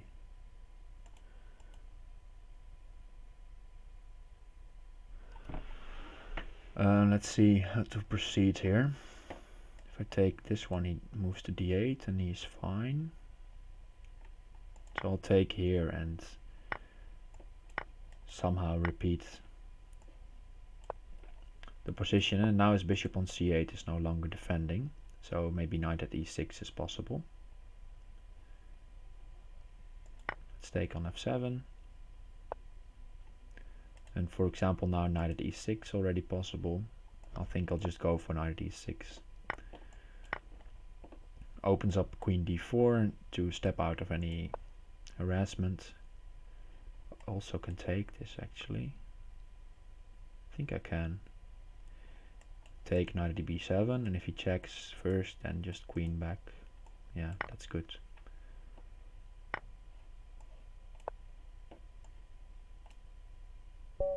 Yeah, he spots it. Alright.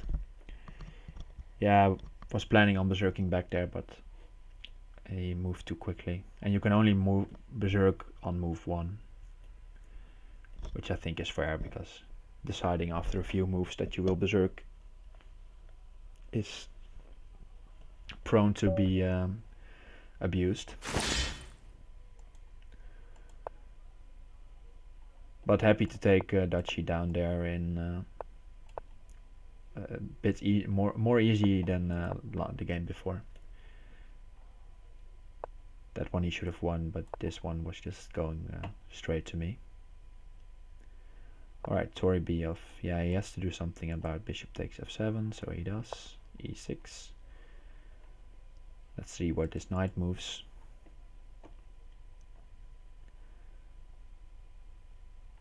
If it goes to f6, probably e5. Try to make use of this dark square potential. And he goes to e7, so maybe now d5 or knight g5. Let's go d5. It's a bit. It opens up these squares, so it gives black easier development. But okay, he closes up the position. This is also fine. But now he has to worry about h6 at some moment. So let's go knight g5, threatening knight takes f7. Probably castle, yes. Now maybe I can go f4.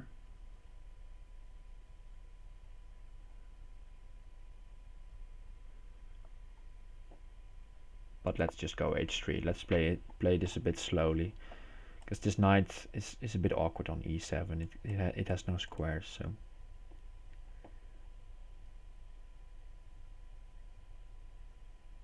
And they're all for black. There are also no easy trades or something like that, with this pawn center closed. And you don't want to play a c6, opening up this kind of stuff. So therefore just h3, any future bishop g4, knight g4 nonsense is stopped there. And just develop, I guess. Maybe queen d2, queen e2, just put the rooks on the board. Okay, not allowing b5.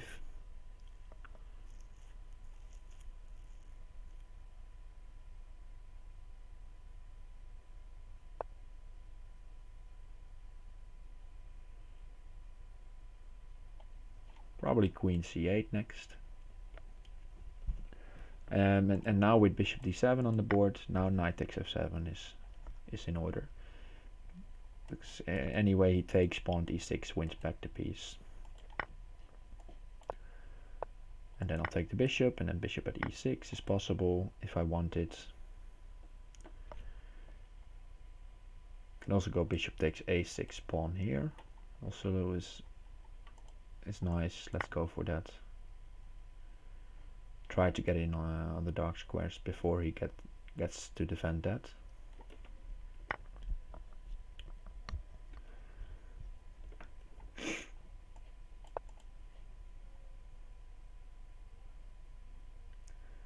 I think he has to go bishop at f6 defending this. Okay, he goes bishop h8. But now this is looking scary. This king position he has to block. I'll take this knight. And let's see if we can use this somehow. Let's start with knight at c6. It starts with a little trick. Takes. Knight at e7 is made. But I also want to encourage him sometime to take this, and then this knight can come to d5. So okay, he should not fall for the trick, but otherwise knight at c6 is also a fine move, I think. Alright, he goes back, not allowing any trades. Good call. Gotta speed up a bit. Knight takes e5 because this wins the piece back. Right, let's go f4, let's go aggressive. I have to make something of this. Maybe e5. Burning the bridges behind me, but okay. With only 30 seconds left, I can't afford to grind, because that takes time, too much time. Now knight at f6 is made in 1, so he has to deal with that.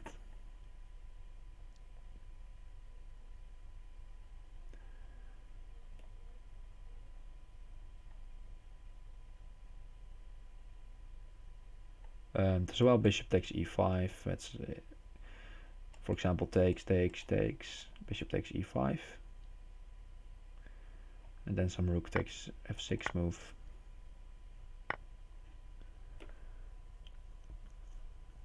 Bishop at f6, very strong. King g8, knight at h6.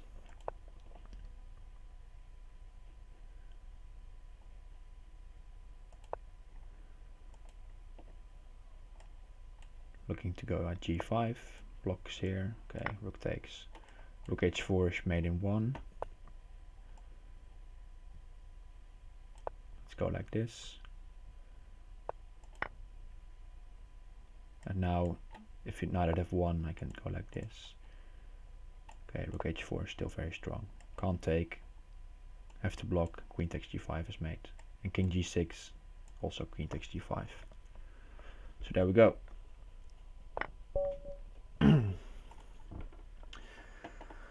Well defended for a great part of the game there by my opponent, but in the end the bishop on h8 proved to be a bit too vulnerable.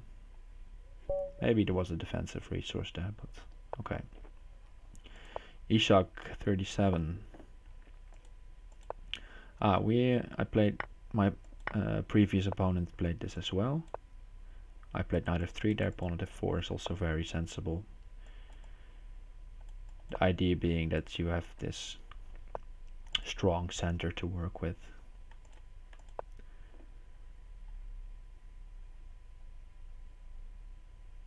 Going for a quick d5. If e5, then maybe knight e4 or knight g4. I'll just take this. Make sure not to play something like pawn at g4 here, because bishop c6 is made in 1. Just wanted to point that out for you. But now I have this secure pawn on e6, getting a bishop in on f3 maybe, or maybe pawn at g4. But already some harassment, and I think castling was not the best idea. That maybe just develop with knight c3 or bishop e3, something like that.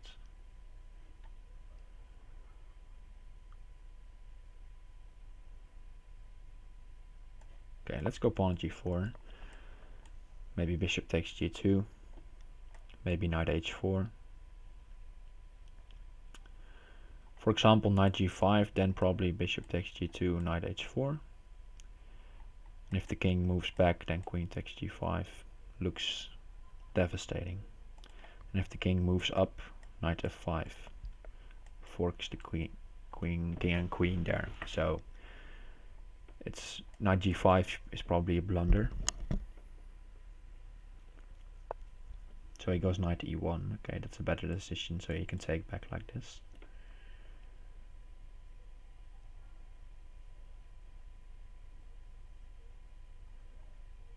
Okay, let's go knight h4. On the one hand, attacking g5. On the other hand, also fortifying the f5 square, because f5 was maybe an idea for white there, making use of this pin here. Right, I'll take like this. Take again. Right, he's giving some material to try to free his bind, but the rook on the back rank is tough to deal with here.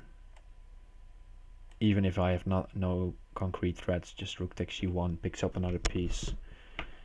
Bishop c5.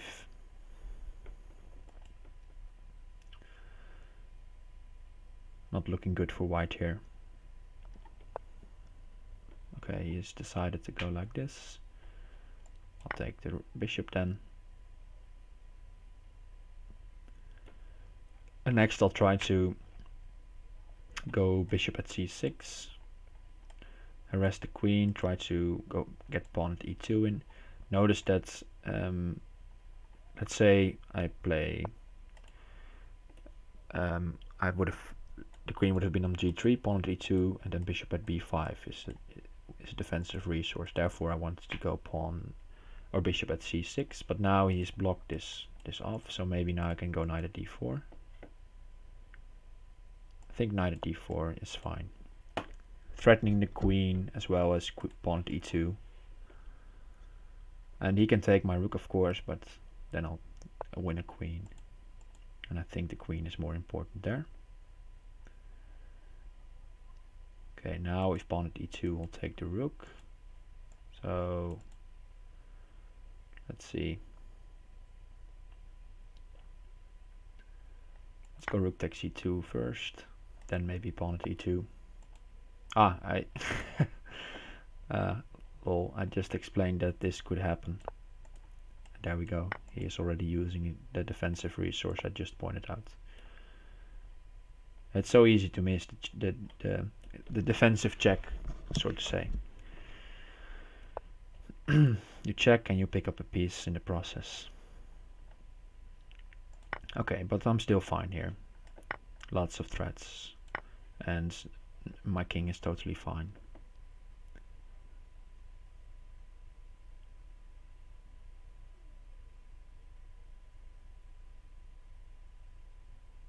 For example, I was going to say rook at d2 is probably not good because knight at h3 takes, then I can take the rook. And rook at h1 is mate in 1. So he has to defend against that threat and then just rook at f1 probably.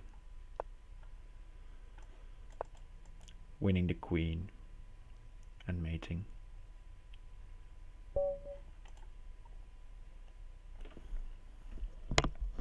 Okay. Going great, on a roll here. Next game against Zero Tolerance.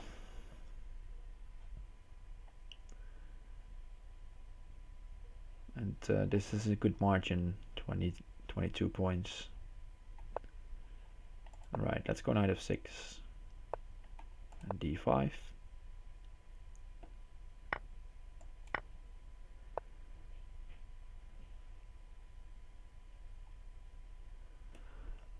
Let's see what I want to play here. Let's go try to go solid. Just e6. There are some crazy lines here with pawn at h3 already in the beginning, but let's not go for that now. And he returns with a solid move. But now knight f4 threatening g2, and if rook g1 then pawn at h2 at some moment. Now, not of course now, because the knight is covering. The h3 is always a bit weakening of these squares.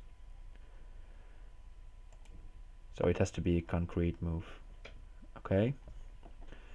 Just saying, okay, take my pawn on g2. I'll defend afterwards. Alright, let's see what you got then.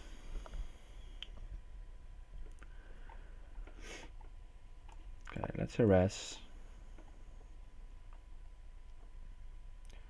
I would really, of course, like a knight here or another pawn on e4, so therefore I'm harassing this knight.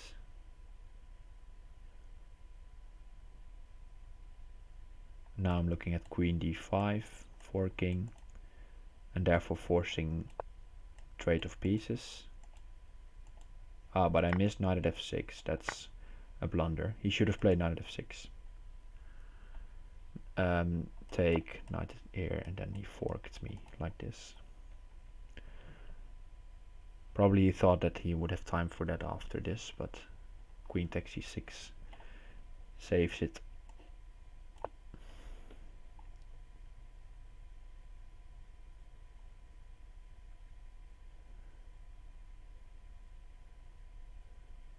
Alright, but he still has a very promising position.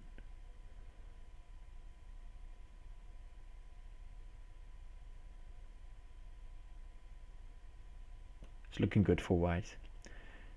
This actually is not that much of a threat.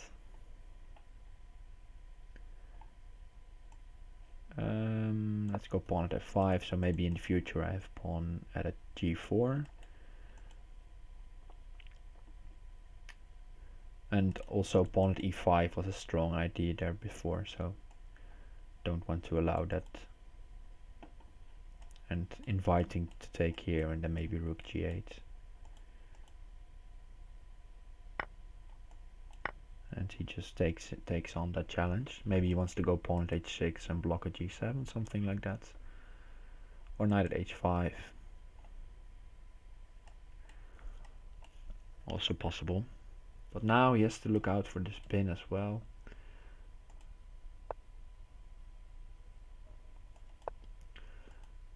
Renewing the pin. Knight at h4. Okay, king h2, good move. Stepping away.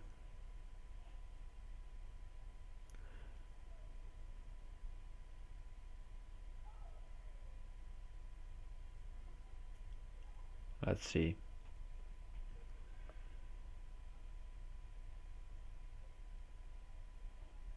Let's go knight at d5. I know this pawn on d4 is hanging, but deciding to ignore it for a while.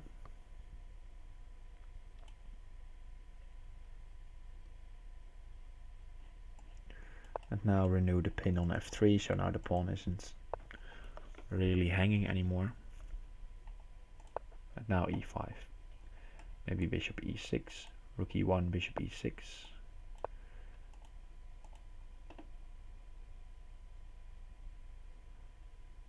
And this is it's a tense game. But with the bishop on e6, the rook is covering d8. So for example, some sequence like this, there's no mate on d8 or e7. So that's good for me.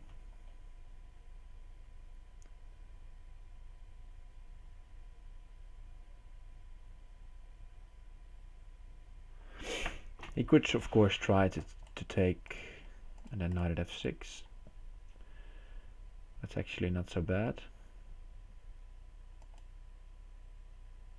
In my head I was covering f6, but bishop e6 of course makes it that I'm no longer covering there.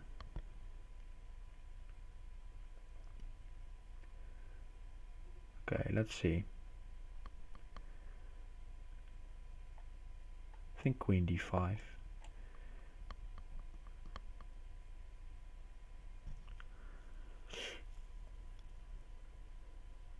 But it's not so easy to attack the white king here, because I need, for example, if I had, for example, three pawns, then just pawn here and take and just bust open the position. But we only are working with pieces here. He has only a knight in hand, and I don't have anything. Okay, I'll have to take this one. Yeah, I figured he was going to go there.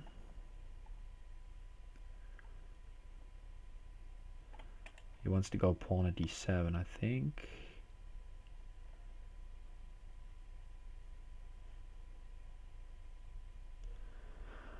Kind of hard to stop, actually.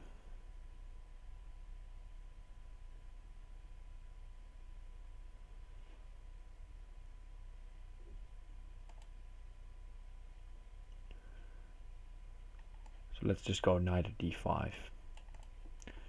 make it possible to take the bishop if I need to.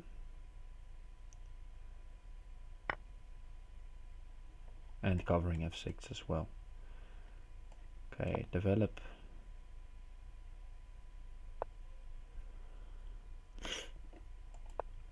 Now at least the e file is blocked. And that's something. I gave him knight at g7. Maybe bishop f8 was better.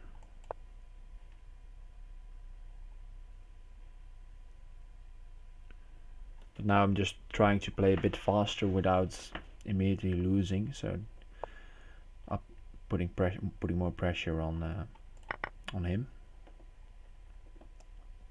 I think I can go here.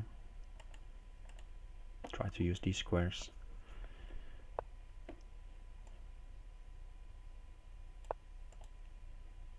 This is bad. This is just losing a queen for nothing. Okay, that's careless.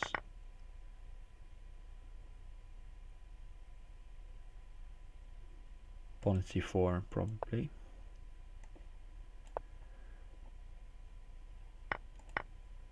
Covering d7 though, so maybe it should be okay on c8.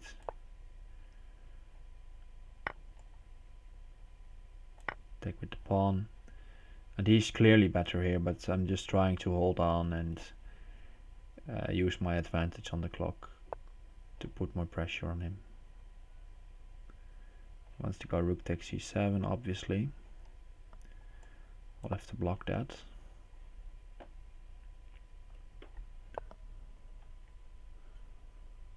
Take, defend.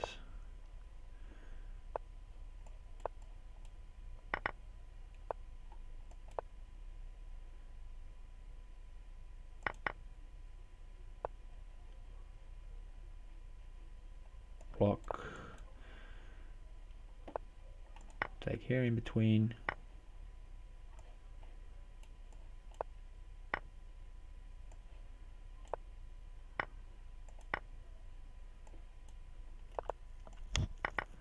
And this is gonna result in just a dirty flag, I think. Let's put that one in between. There we go. Yeah. Okay. Zero Tolerance should have won that game. He was playing very well.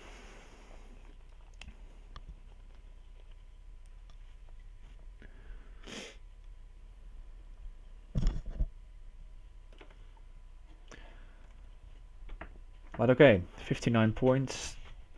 Rapid Variance taking another break, so it's looking good for me. 1.5 hours to go.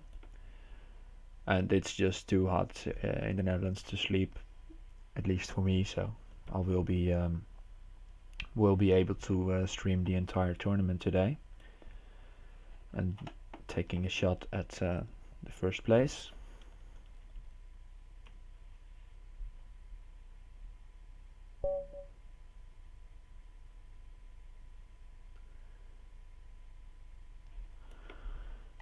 And I think maybe, I'm not sure, but maybe if at the time this tournament finishes, there's also a 1-0 match coming up. And if nobody is commenting on that, I'll probably take that one as well. But we'll have to see how it goes then. Right, GD Howard. Let's go c3. Otherwise something like this would come.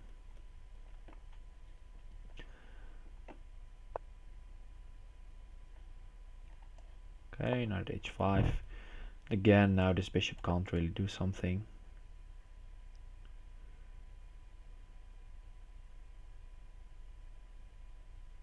Alright, that's reasonable.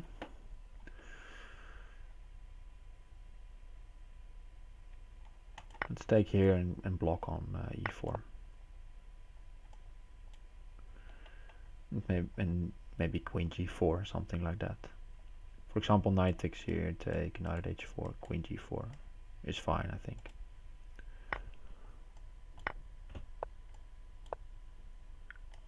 Because I don't think you can give up this piece.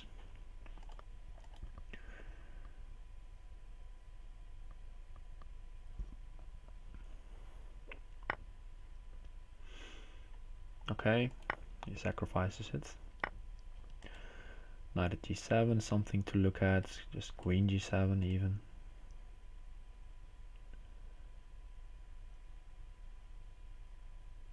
I think queen g7, because if knight at g7, just king f8, and then maybe then knight takes e6. But now I'm forking these two pieces, and next I can go bishop at f6. And he can try knight here, but then I'll just sidestep. And the threat of taking the rook is one I think he has to deal with. He disagrees.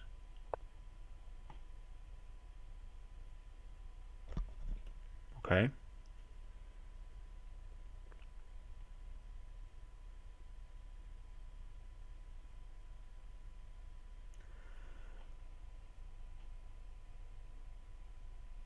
Let's go bishop at g7 first. Something like this maybe.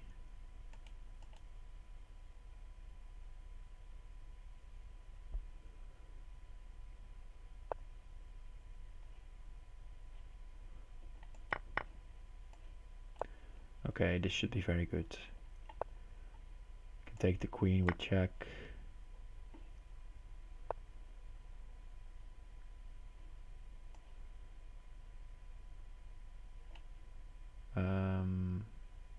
Clearly he should have taken that. Let's take the bishop. Take the rook. Yeah, this is overwhelming. Knight at d8 coming.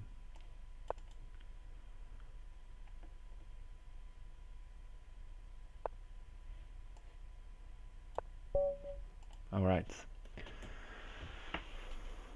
Interesting move there, knight h4. Probably yet. If he just covered the rook there on h8, it may have been better, but oh well. Gene Simmons.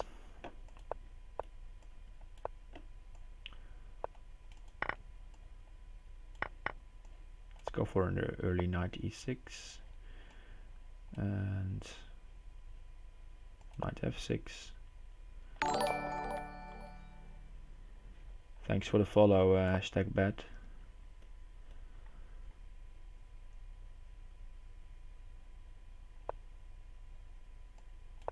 I think queen g3 is also fine there.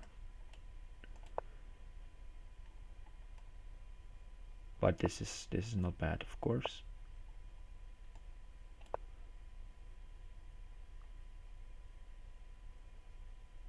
Knight takes here, then probably I'll take here first.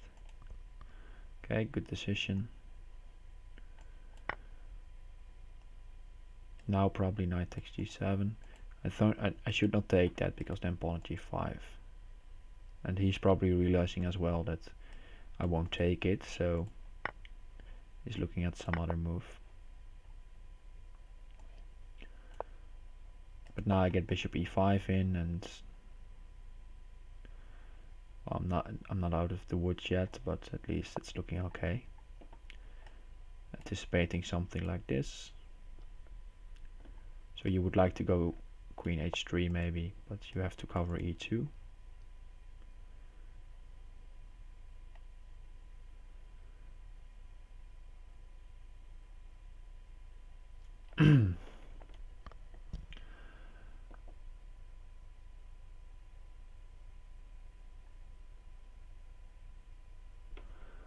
Alright, let's see. Thinking about pawn at d3, takes, knight at c2. Take the rook. Looking promising. So let's go for it. Because it seems like I'm safe at home.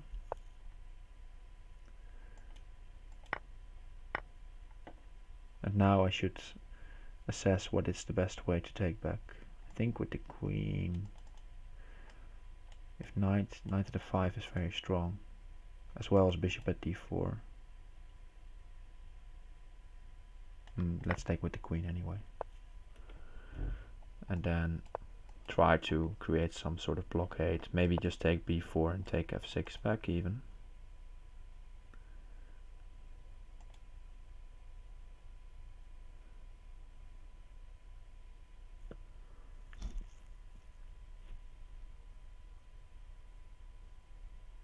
Yeah, I think I'll go for that.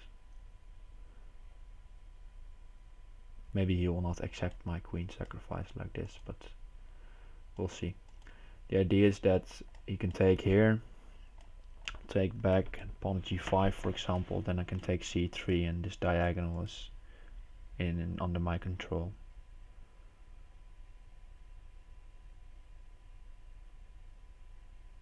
And maybe rook b1 comes in as well. Okay, so let's go on.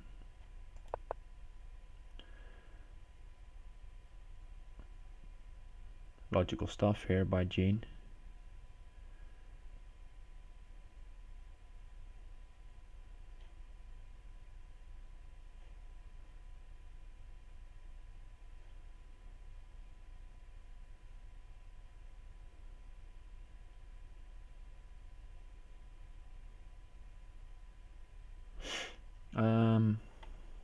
Let's see. I think I'm thinking pawn at c2 even.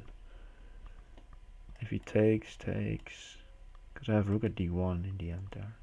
So let's go for this.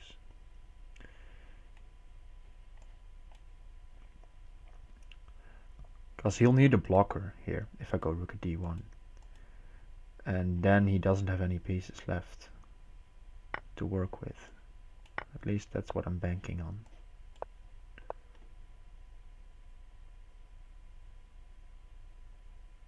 It's very tricky, I admit.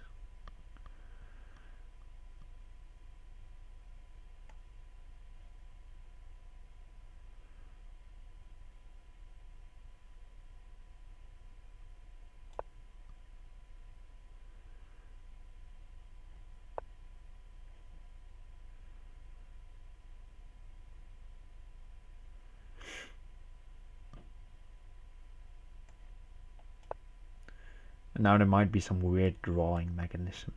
Something like this. Don't know. We'll have to see.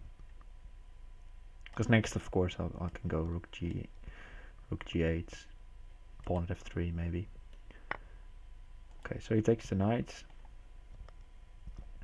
And I think I'll have to take the bishop. Yes. You can take this pawn, then I'll take this pawn. And then I'm safe for at least 2 moves. And then he can go knight f5 of course, but then maybe pawn at d2. And this is actually the only pawn he can take. Yeah, knight f5, there we go.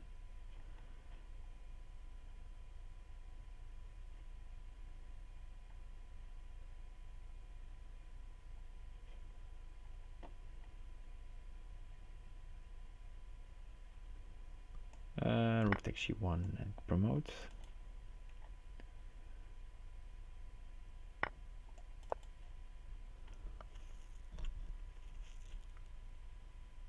Pawn at g7 I'll take, and if he takes here then pawn at b2 again. Just trying to harass as much as possible. Pawn at d2, if he takes I can promote, or go bishop at c3 first. Give some additional coverage here. Promoting first seems fine.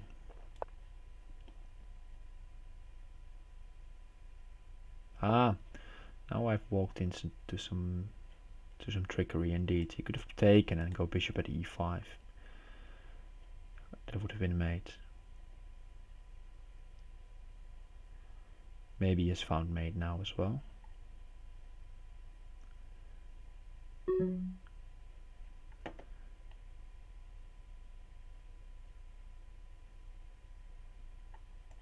Okay, let's go for something crazy.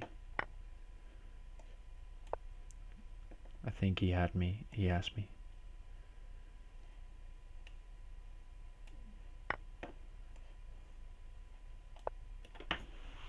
Just king g3.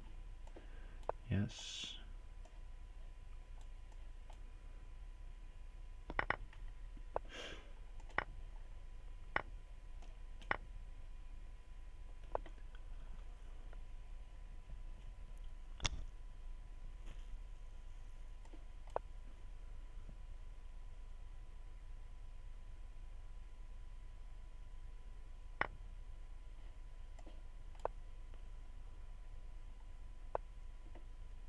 Yeah. Well played by Gene Simmons. Alright, the streak ends. But we had a good run. Maybe there was something there, but probably I should not have allowed that G7 hole to be there. It was It was funny because he had to use the blocker and then he had no pieces, but it was just. And on the other hand, it was also hard for me to solve the issues there on G7. So okay, good game there in the end for Gene. Okay, Ominous. Make sure to check out his stream as well if you haven't done so already.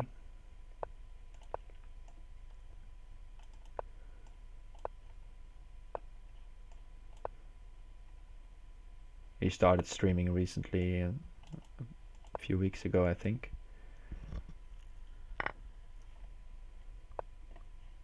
It's nice to see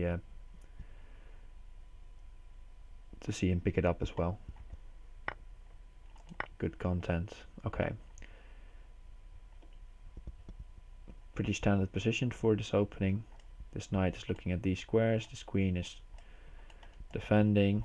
White will try to go knight at h5 and attack here. And black will try to go maybe knight at g5, take h3 or something like that.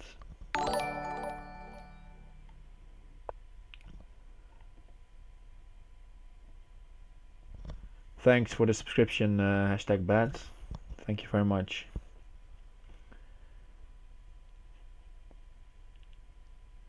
Okay, I'll go knight at h6 here. Because if he takes, okay, of course I'll take back, but he has no pawns, so he has to be a bit patient here to defend this. And I'm not only playing the position here, but also playing bits on, how do you say, the opponent. Because I know Ominos doesn't like to sit around and wait for his position to improve, so probably he'll sack somehow or something like that.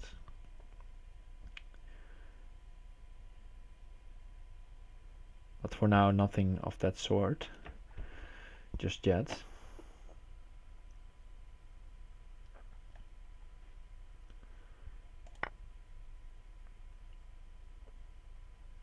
Maybe pawn d6 or pawn at f6. Okay, he takes this one.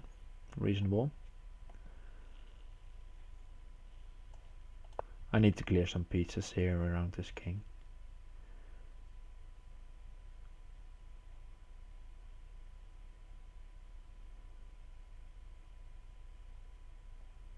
Maybe knight at d4. I would like to get another bishop in hand.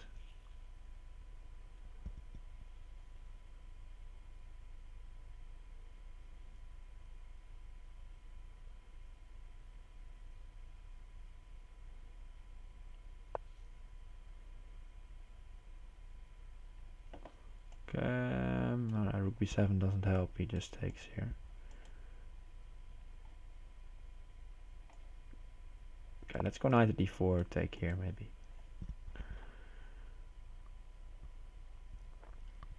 Ubino is playing very well here.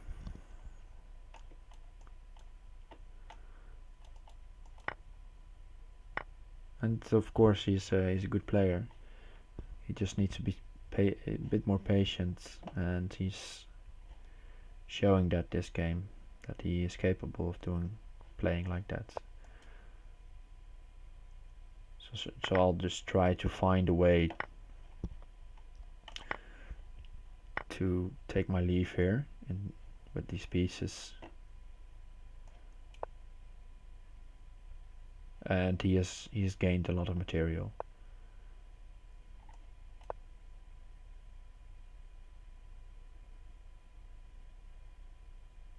But at least I forced this piece back. Okay, now he comes in. I was going to say I'll force him back a bit.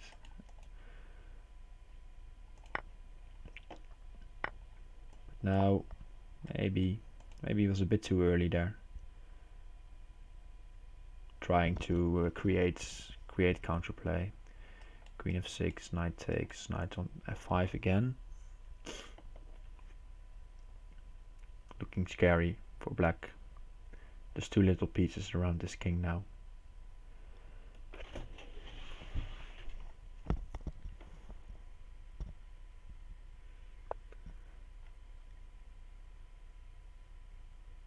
Alright, I'll just take that and take the queen and say thank you.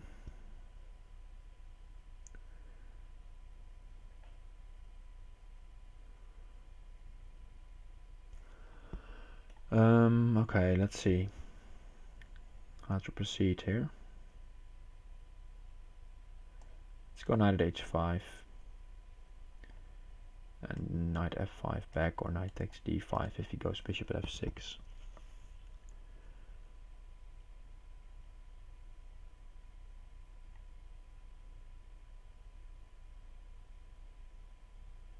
Gotta watch out though for some pawn at h2, knight at g4 ideas, so I would like to trade a bishop as well and then put a bishop on f3 or g4 just to create some safety around my king.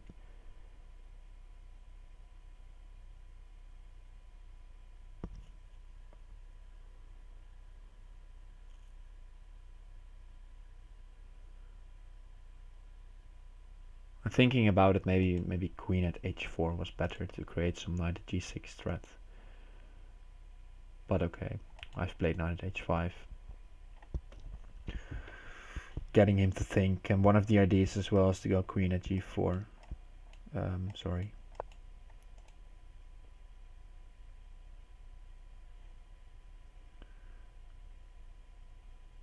Okay, let's go queen at g4 now.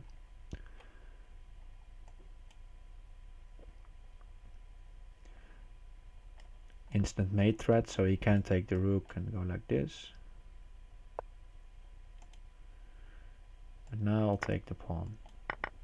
Maybe there was some take the rook and rook at h1 nonsense, but I think queen at g4 was sufficient.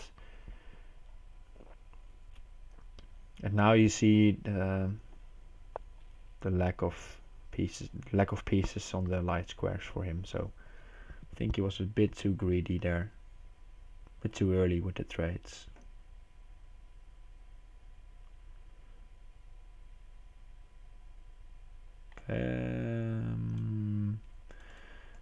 Let's see. Let's just take the pawn and go pawn at g5 at some stage.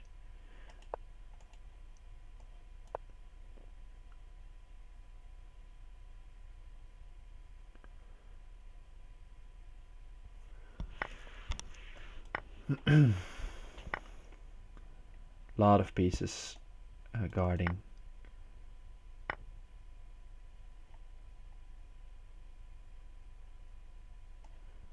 Okay, an in-between move to give some cover for a later stage in the game.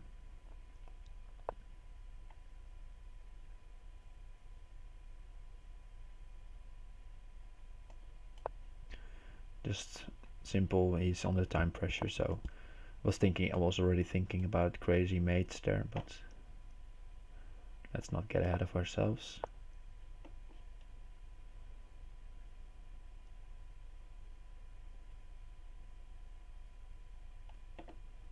Take the rook and just take the knight back.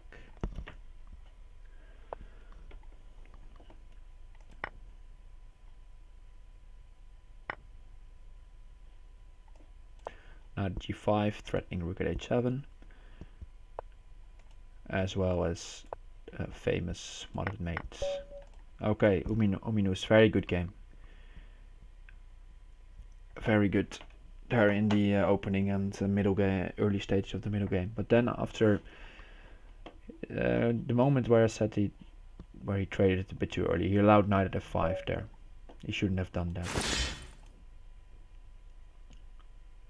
But before that, inaccuracy, he was playing very good. Better than me, actually. He was just outplaying me there in the opening. Alright, early aggression here. I'll just try to set up my pieces in a normal fashion. But maybe I've allowed some counterplay.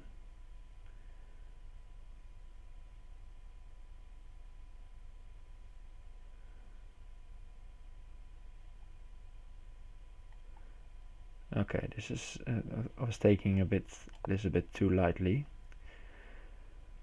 This game.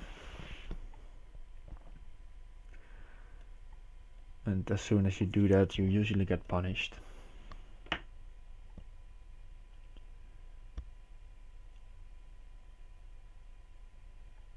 Take here is fine for me, I think. Just try to keep harassing.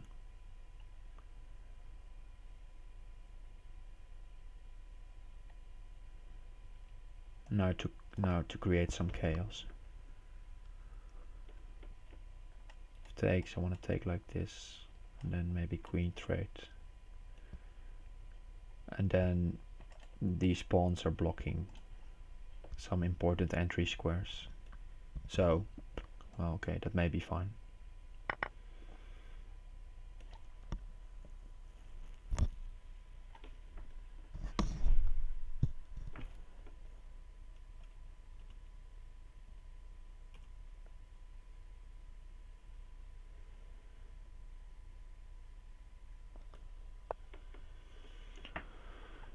Okay, let's trade. Let's see how to proceed. Yeah, just bishop d7, I think. Maybe bring the rook to d8. Pawn at f7, he has no pawns, and I'm not worried because these squares are not available for any knight jumps just yet.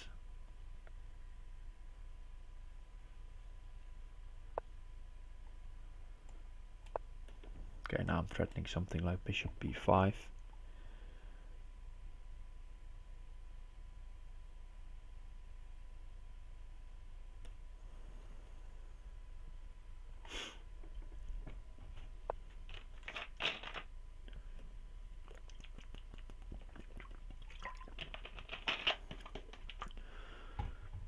Okay, good move, I guess. Bishop d2, covering up the rook.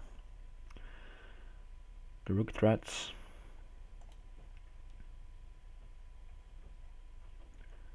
But okay, pawn at g4 probably. Let's go for pawn at g4. Try to harass this knight.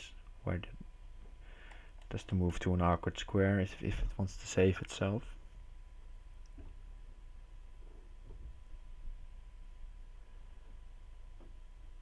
And then maybe bishop e4.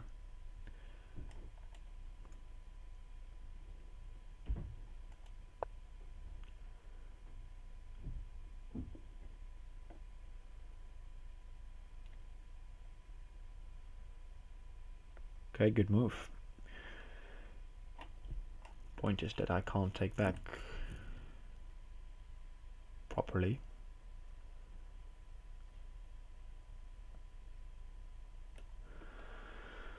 Okay. Oh, maybe I can. Maybe I can make that work. Let's see. Let's just go for it. If he takes, I'll take back, and pawn d2 is strong.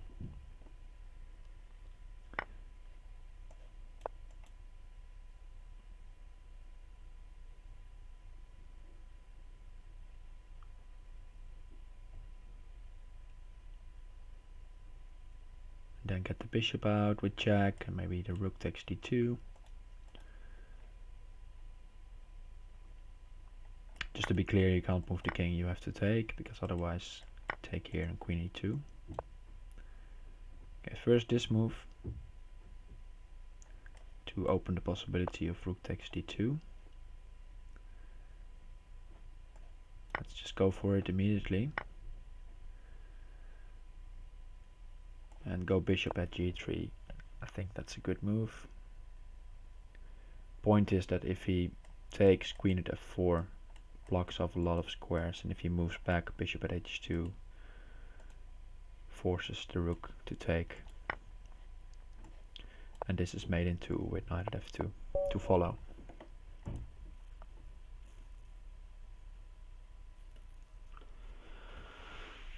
Okay, happy to take that one, because it was not so clear from out of the opening.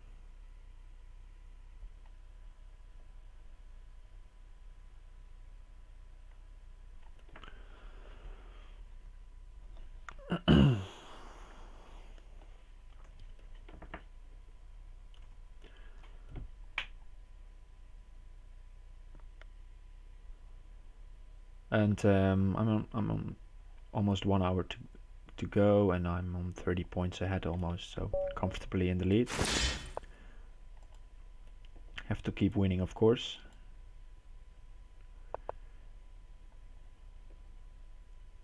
Okay, b6, let's go e4. d3 was a mouse slip, but we'll work with it. Knight c3, d4, d5 maybe, or just bishop e2. Okay, let's just go bishop e2. If d5, then I can castle.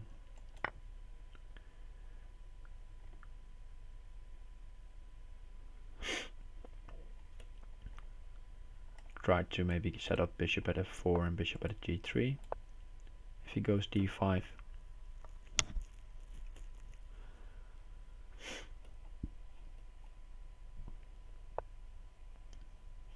But so far, nothing wrong with the position yet for me. Okay, he's trying to maybe put a knight on f4 or something like that. Just therefore e5, not allowing an e5 by black, and then fortifying these squares. Does open up the bishop diagonal, so therefore bishop at e4. Also maybe taking g6, but it also just blocking the b7 bishop.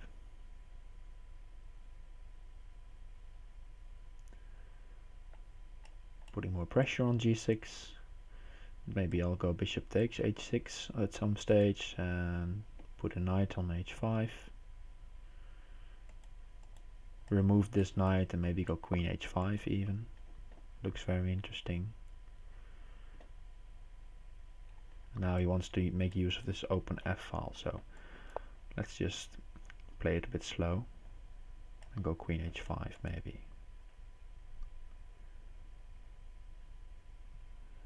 Also still bishop takes h6 possible, but just waiting for him to place this knight. Where does he put it? And then I'll have a better sense of how to play this. Yeah, there we go, knight at f4. Now it's on the board. Threatening bishop takes. You can defend it with queen g5, but that one I can take. And then take the bishop. Take with the bishop on f4, knight takes f4, and then I have a queen on h7. So he goes f5. Let's take en passant. And now I'll take the knight. Knight at f7 is now a threat.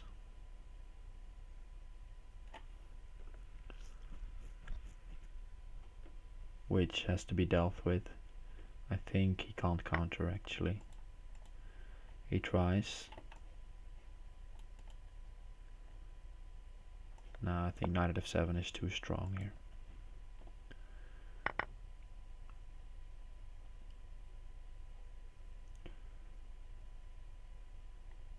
This, for example, if he just tries to take more material, bishop takes h6 is very strong. Close to winning, actually. Or rook at g8, also a bit more brute force, but also possible. Okay, let's take threatening mate, of course. If he takes pawn at g7, king h7, rook at h8, or just queen g6 simply.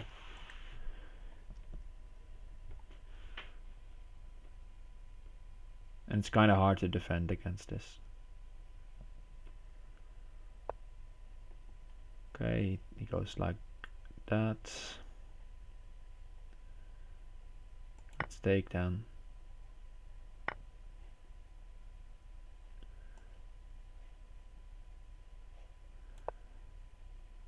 And again threatening mate, and next I'll have a knight at my disposal, and then I can go knight at g6, forcing the king out of the corner.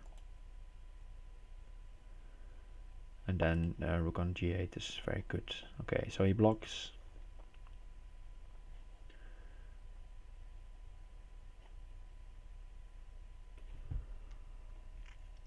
Good decision, I think.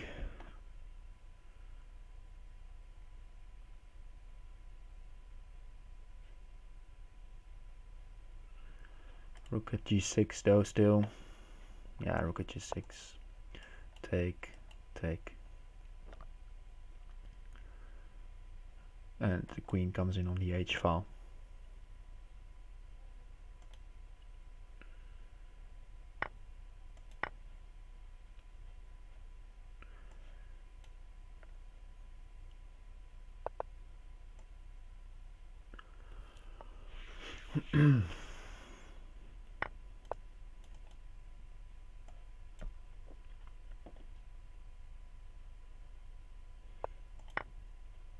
Alright. There we go. Alright, rapid variance. It's been a while since I played him. First game in this tournament, almost 3 hours ago. Let's see what he plays against this.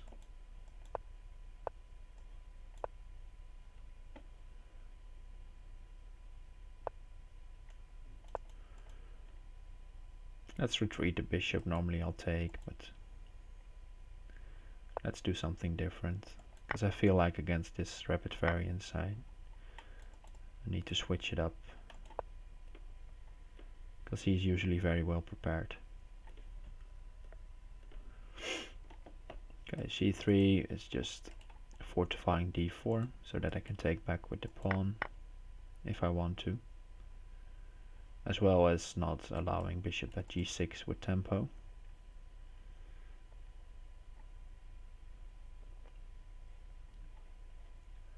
Right, let's go knight h5. Maybe some knight takes g6 ideas later on. And if he goes bishop at g6, I'll just move back.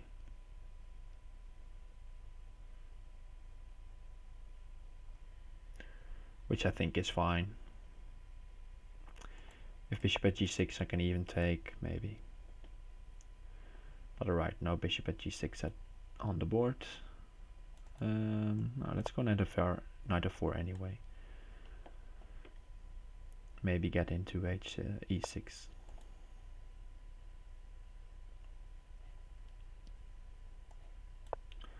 Bishop g4 is designed to force f5, and then this bishop is no longer possible to get back on the defense there. Don't know if it does anything, but it looks nice.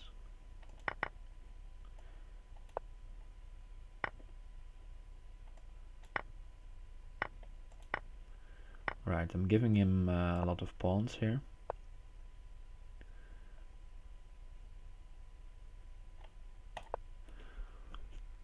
But in return I get a bind on the dark squares. Pawn at g5 maybe.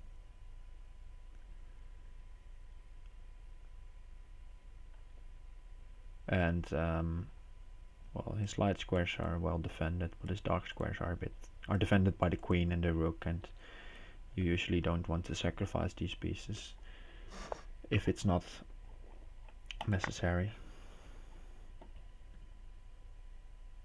Just trying to play with confidence here.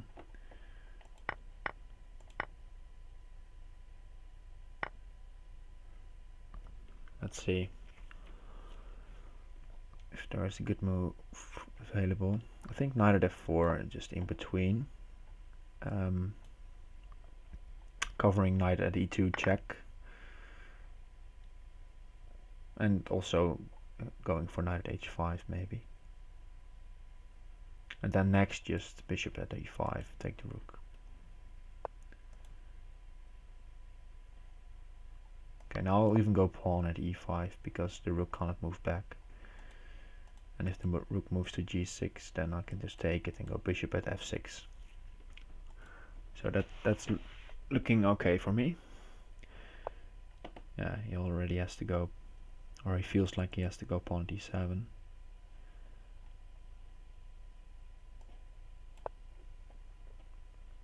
Probably he'll sack. Yes.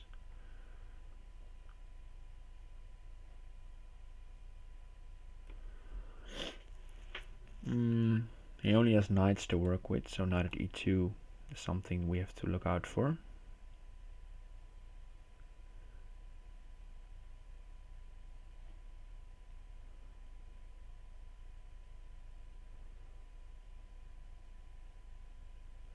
Maybe just bishop at f3. Because I don't expect him... there's no pawn at g4 and he could go knight at g4 maybe, but didn't expect him to do that. Right, let's see now. Maybe I can take rook at g6, bishop here. Looks very promising. Let's go for it.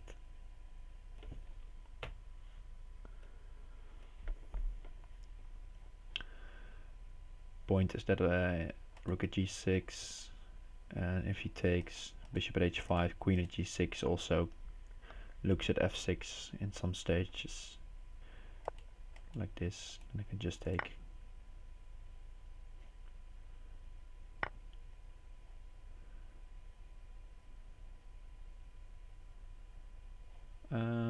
Let's see. I think queen at g7 is probably the best. Just remove the defender.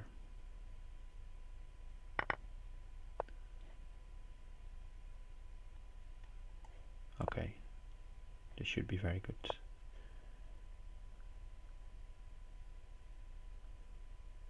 Let's see how to finish.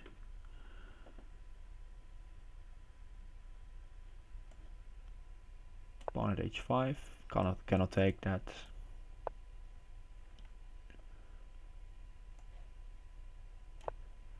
Rook at c7, covering the c file and d7, and if he moves here then I have bishop at e5. So next I'll go bishop e5 and bishop f6, bishop e5, bishop f6. Nice little maneuver there.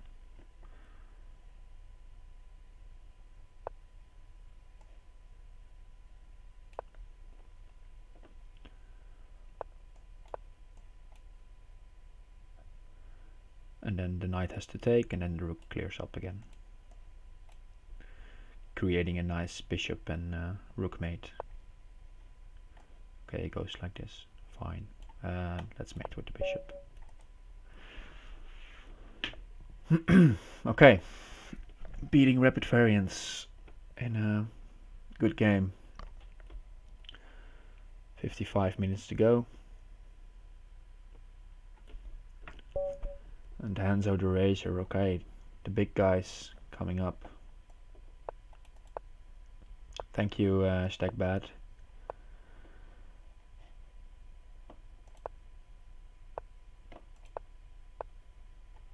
Let's go h6.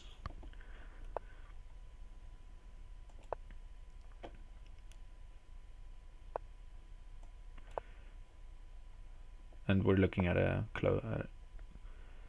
relatively calm game here, I think.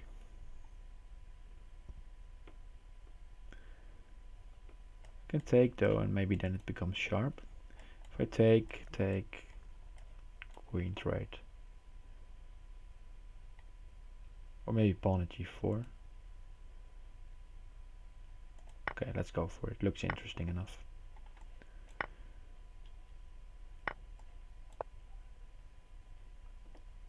Because I've played h6, so he's a bit slow with pawn at h6 ideas. He has to take and then take on g7, and only then he has a mating threat on g7.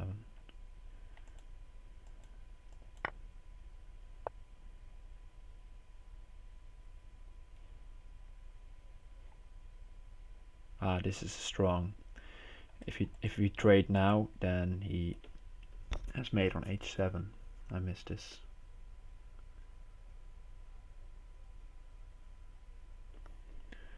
Probably just knight f6 though. But that's not really saving it, is it?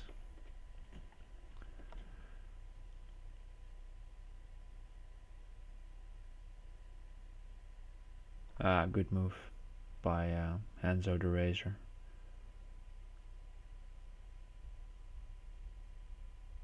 Okay, let's go knight f6 back, except that this was a bad idea.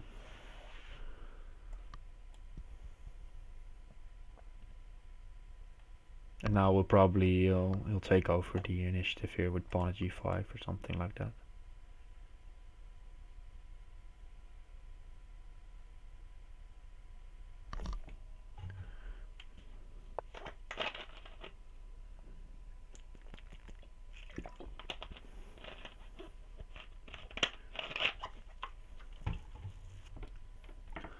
And there you have it, pawn at g5. Okay, let's take. He takes with the knight. Okay, now maybe I can get up some blockade here with knight at d4. Let's go for knight d4.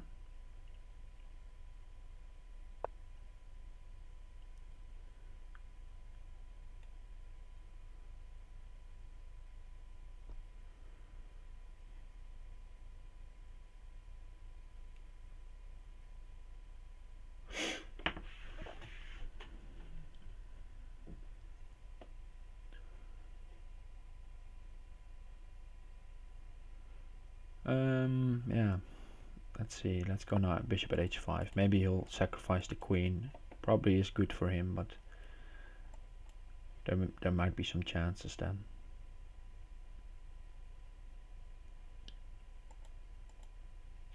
And for example, if he goes pawn at g4, then I go pawn to e2, I think.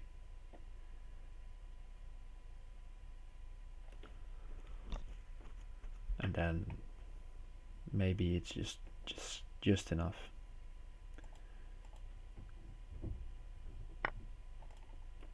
Okay, I'll have to sidestep this.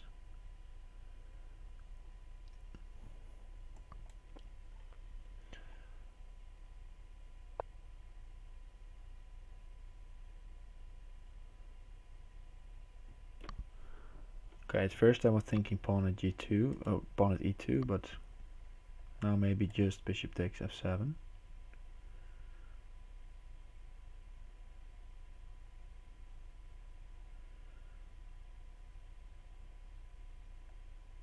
Okay, let's go bishop takes f7.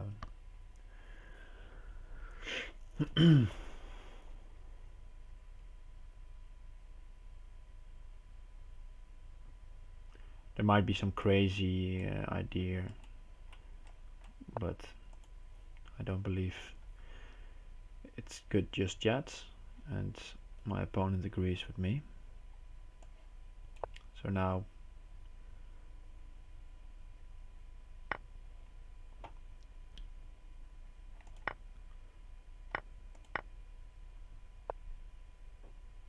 yeah, good move. Knight e5, harassing this one as well as the rook. And afterwards he goes pawn at e6.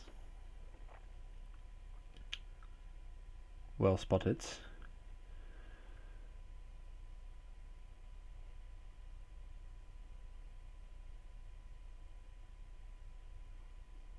Yeah, that's just over. Okay, let's try knight g5, one final resource maybe. Maybe he messes up, but okay, he has a lot of time left, so probably not. I think just knight takes g6, king here, pawn here.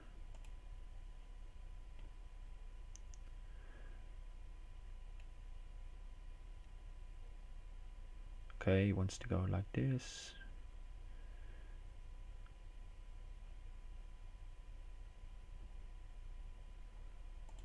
Okay, we'll see.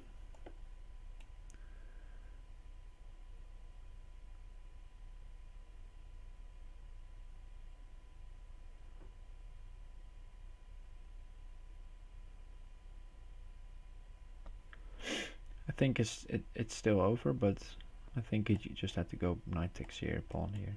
Arrest this rook, and then rook at h8, something like that. Seems very strong for white. But now probably still able to go like this. And knight takes g6 there.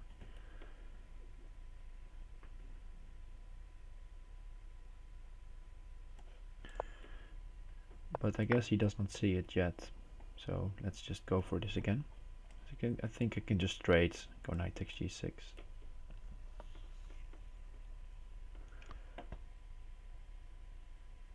But then again, maybe not. Maybe I'm safe with king h7, king g8. Very sharp stuff here. Okay, so of course not king g8, because then mate. So I have to go king h7.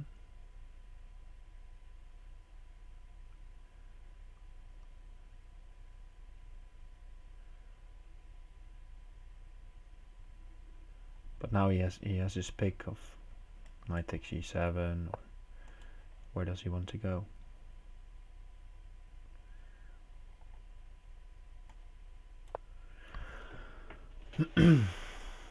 Wanting to take this bishop if he goes like this or something. And well, okay. And then at least I will be delivered from some of the checks. Ah, he has found mate. Well, queen trade was just made there. Still is.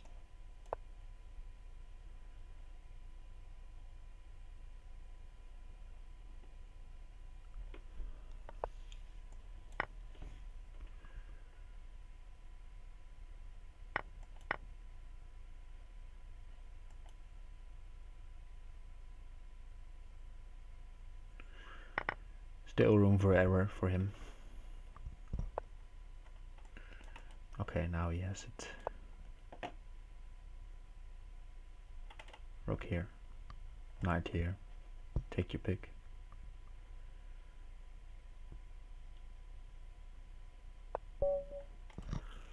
Well done. By Hanzo the Razor. Right. Let's berserk a game after those two tough games. Get some speed. Let's go bishop g4. I think it's okay. Can trade knight at e5, then just bishop at d7. I think pawn at a6 is a bit more challenging there. When the bishop is here, pawn at a6 is a common theme. Okay, I'll take this and move back.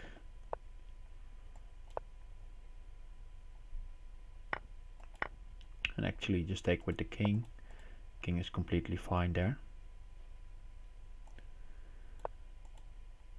And it disallows any pawn at f5. Pawn at e5 is still possible, but pawn at f5 not really a good suggestion there.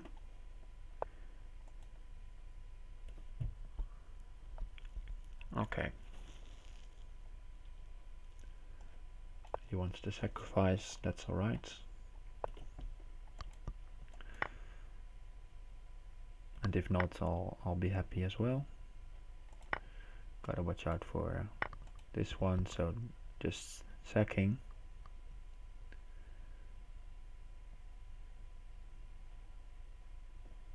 Let's go knight at 6, a bit of a provocative move, because now probably knight at c5 or he just take, but then this becomes open.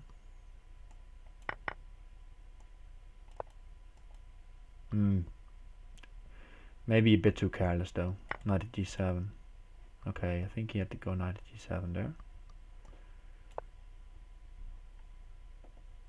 Let's give a check and then take the knight back.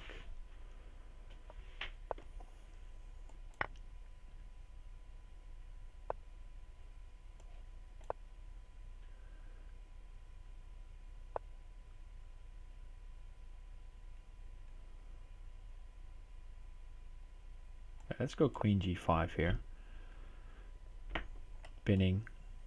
So knight h3 is now again made in a few moves.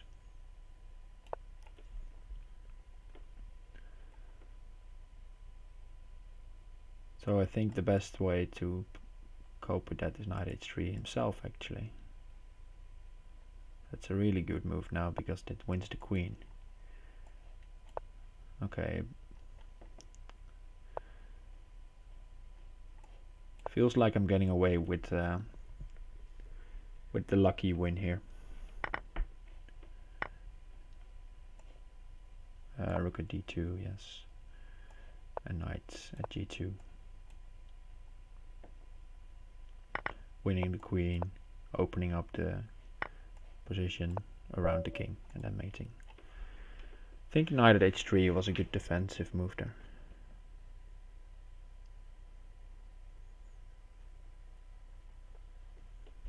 Okay, Hanzo again, but now I get the white pieces.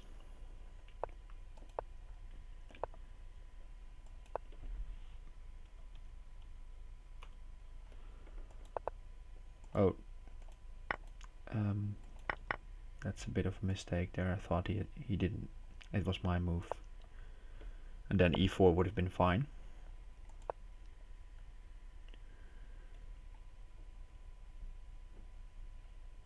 But alright, now let's get aggressive right away and try to beat back.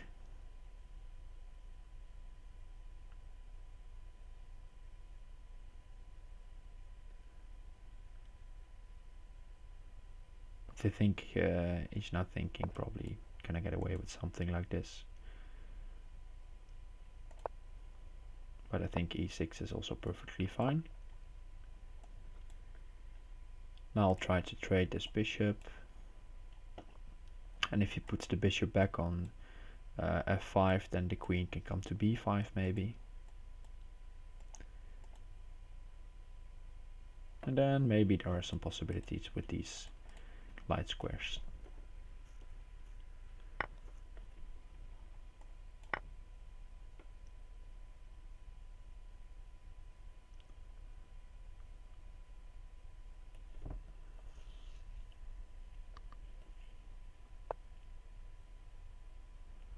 Right, bishop a6. Designed against the idea of bishop b5, surely. Let's go bishop a4. See how he deals with this. Maybe he'll just sack a pawn back on b5, take, and then bishop at c6. Not a very bad idea actually, but okay, he's materialistic, he wants to preserve all his material.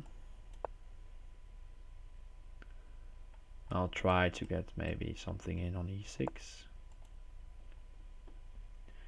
He's not allowing that, of course.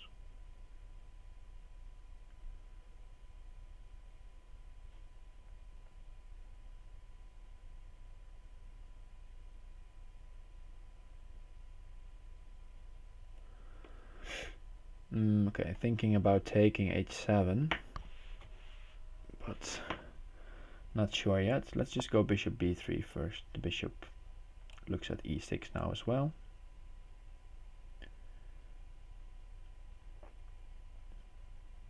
I want to know where he wants to use this knight. Yeah, on f6. Okay, so now h7 is no longer available. Queen f4. Not easily harassed here. And it can go back maybe. This bishop is doing an annoying job though, preventing me to castle. But okay, then again, I don't feel like castling just yet, because the h-pawn is then undefended. So maybe I'll go bishop d2, bishop e3 and castle this way. Because I don't like the king being in the center here with these squares so exposed.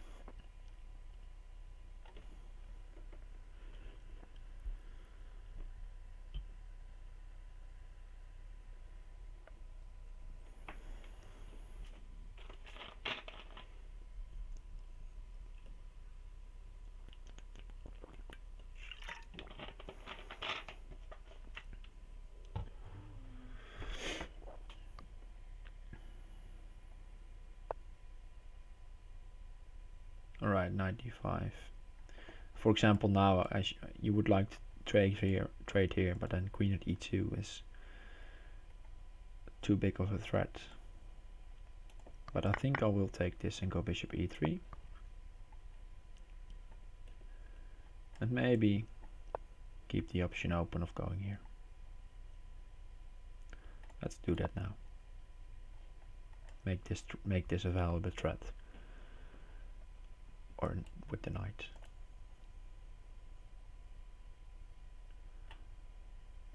Maybe even, if I have time for it, rook e1.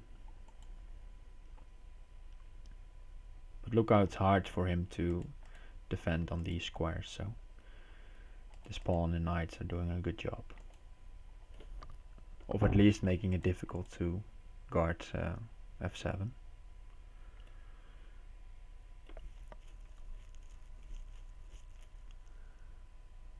Okay, he's provoking me to take.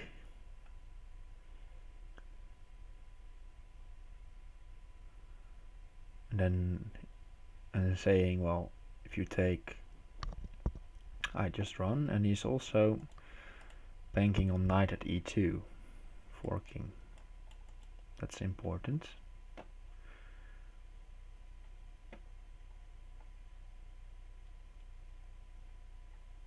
So I'll go king b1. Alright, he castles.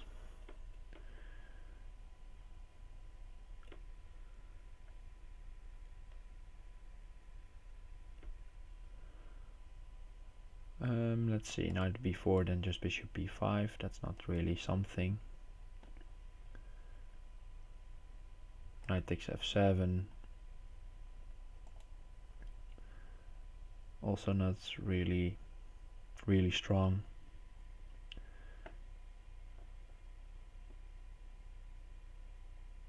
Let's just go rook e1 then. See what he wants to do. Maybe even bishop c1 back.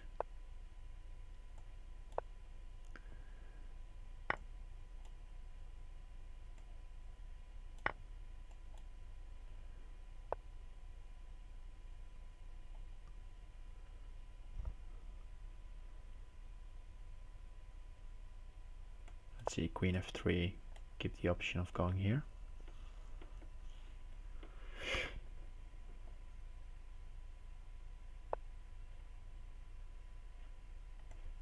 Let's go knight f5, harass the queen a little more.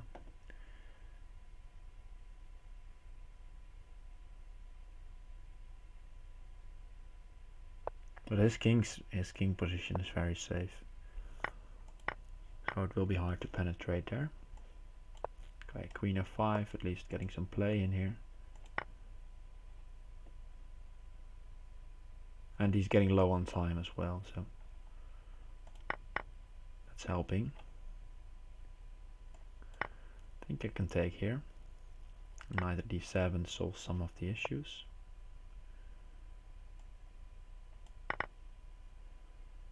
As well as maybe queen b3. Yeah, let's go queen b3 now. Step out of the fork.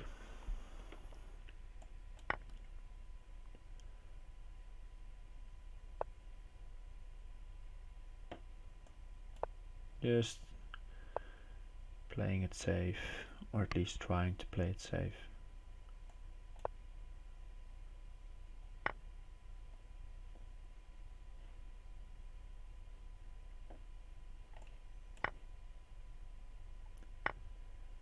Am I mated somehow? I think not, so I think I can harass this rook further.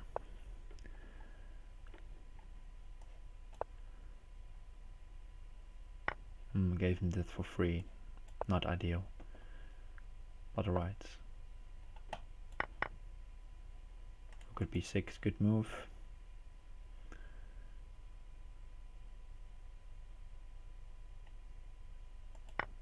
Feel like I have to take.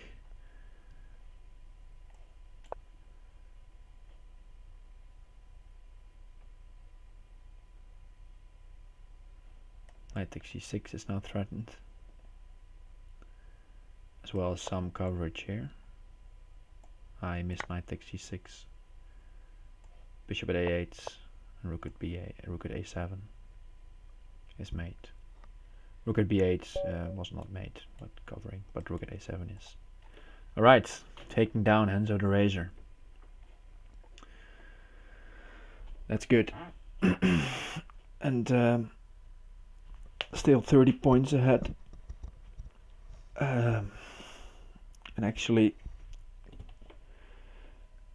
I think I'm gonna end the tournament a bit early today.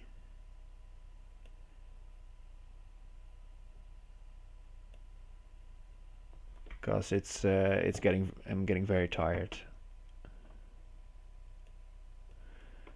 And it's very hot as well here in the Netherlands still. No, he didn't see it coming. That's nice. So I'll play one more game and then I'll call it a night. Gotta get up for work tomorrow. So this will be the last game against Banana Joe.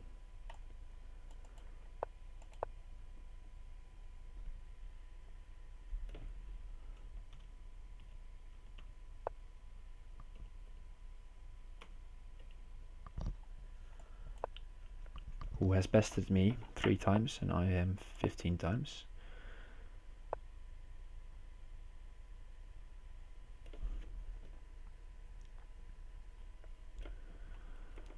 Alright, let's go knight to e5. I'm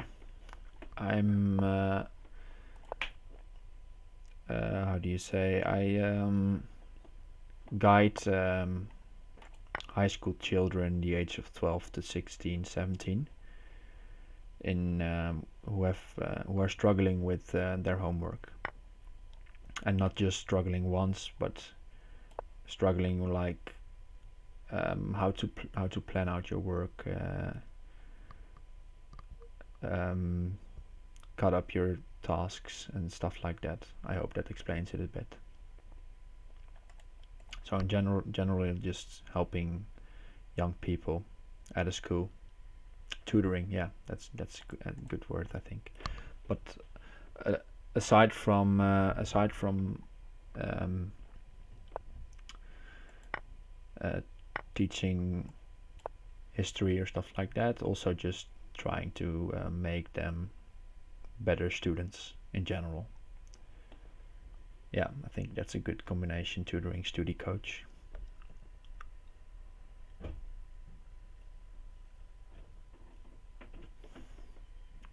And besides that, I also am a volleyball trainer, but the season is now over for the summer break. Everybody's playing on the beaches, so I don't have to work for that just now. But that's the 2 things I do besides studying, of course. Alright, Banana Joe here. I sacrificed some pieces to get activity against this queen, and I may have to get in even further. Volleyball trainer. Yeah, I think the English word is also volleyball.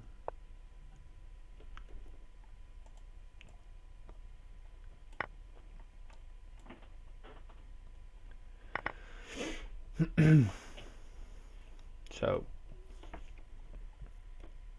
alright, I've sacrificed another piece here. And next maybe e3, try to trade queens, pawn at g6, pawn at e7, just try to harass. Because of course this should not work.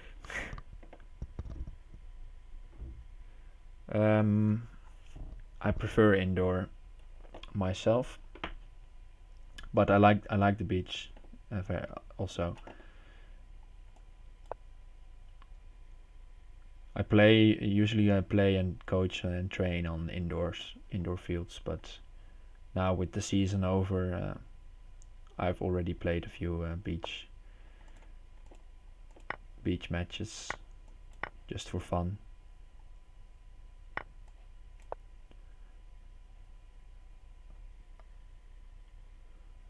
Queen h3.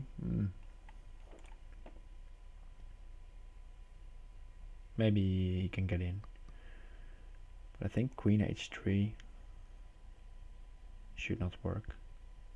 Pawn at g2, just bishop at h2, step aside, and then the queen is attacked. So queen h3 probably doesn't work, so he has to move back some other square. Okay, he goes for it anyway. Maybe he has found something.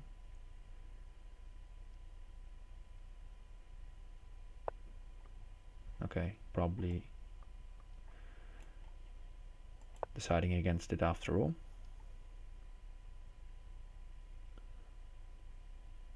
And using the e-pawn here so that I preserve these pawns in hand.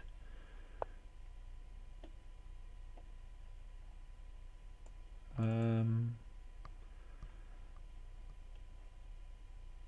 think it's time to block off the queen from here and just take. I'll probably try something to gain some sort of momentum here. Let's go a4. Get the queen off this diagonal. Pawn d2 I can probably take. Yes, now the queen is gone. Now pawn e2 no longer is a viable option.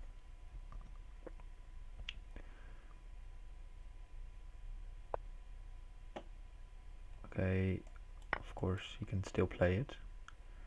But now, for example, knight at c3 and just queen g4.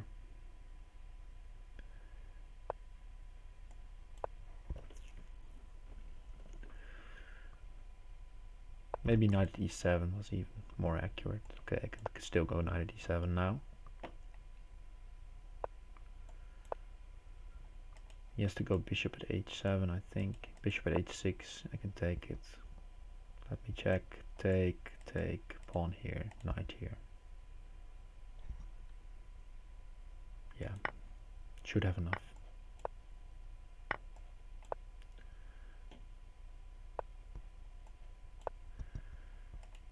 Take. Just enough diags to mate. Alright guys, that will be it for me for today. Don't think Gene Simmons and Rapid Variants will catch me, and it's been a long day for me, so I'm gonna call it. Thanks for watching guys, and have a great day wherever you are. And thanks for the support as well.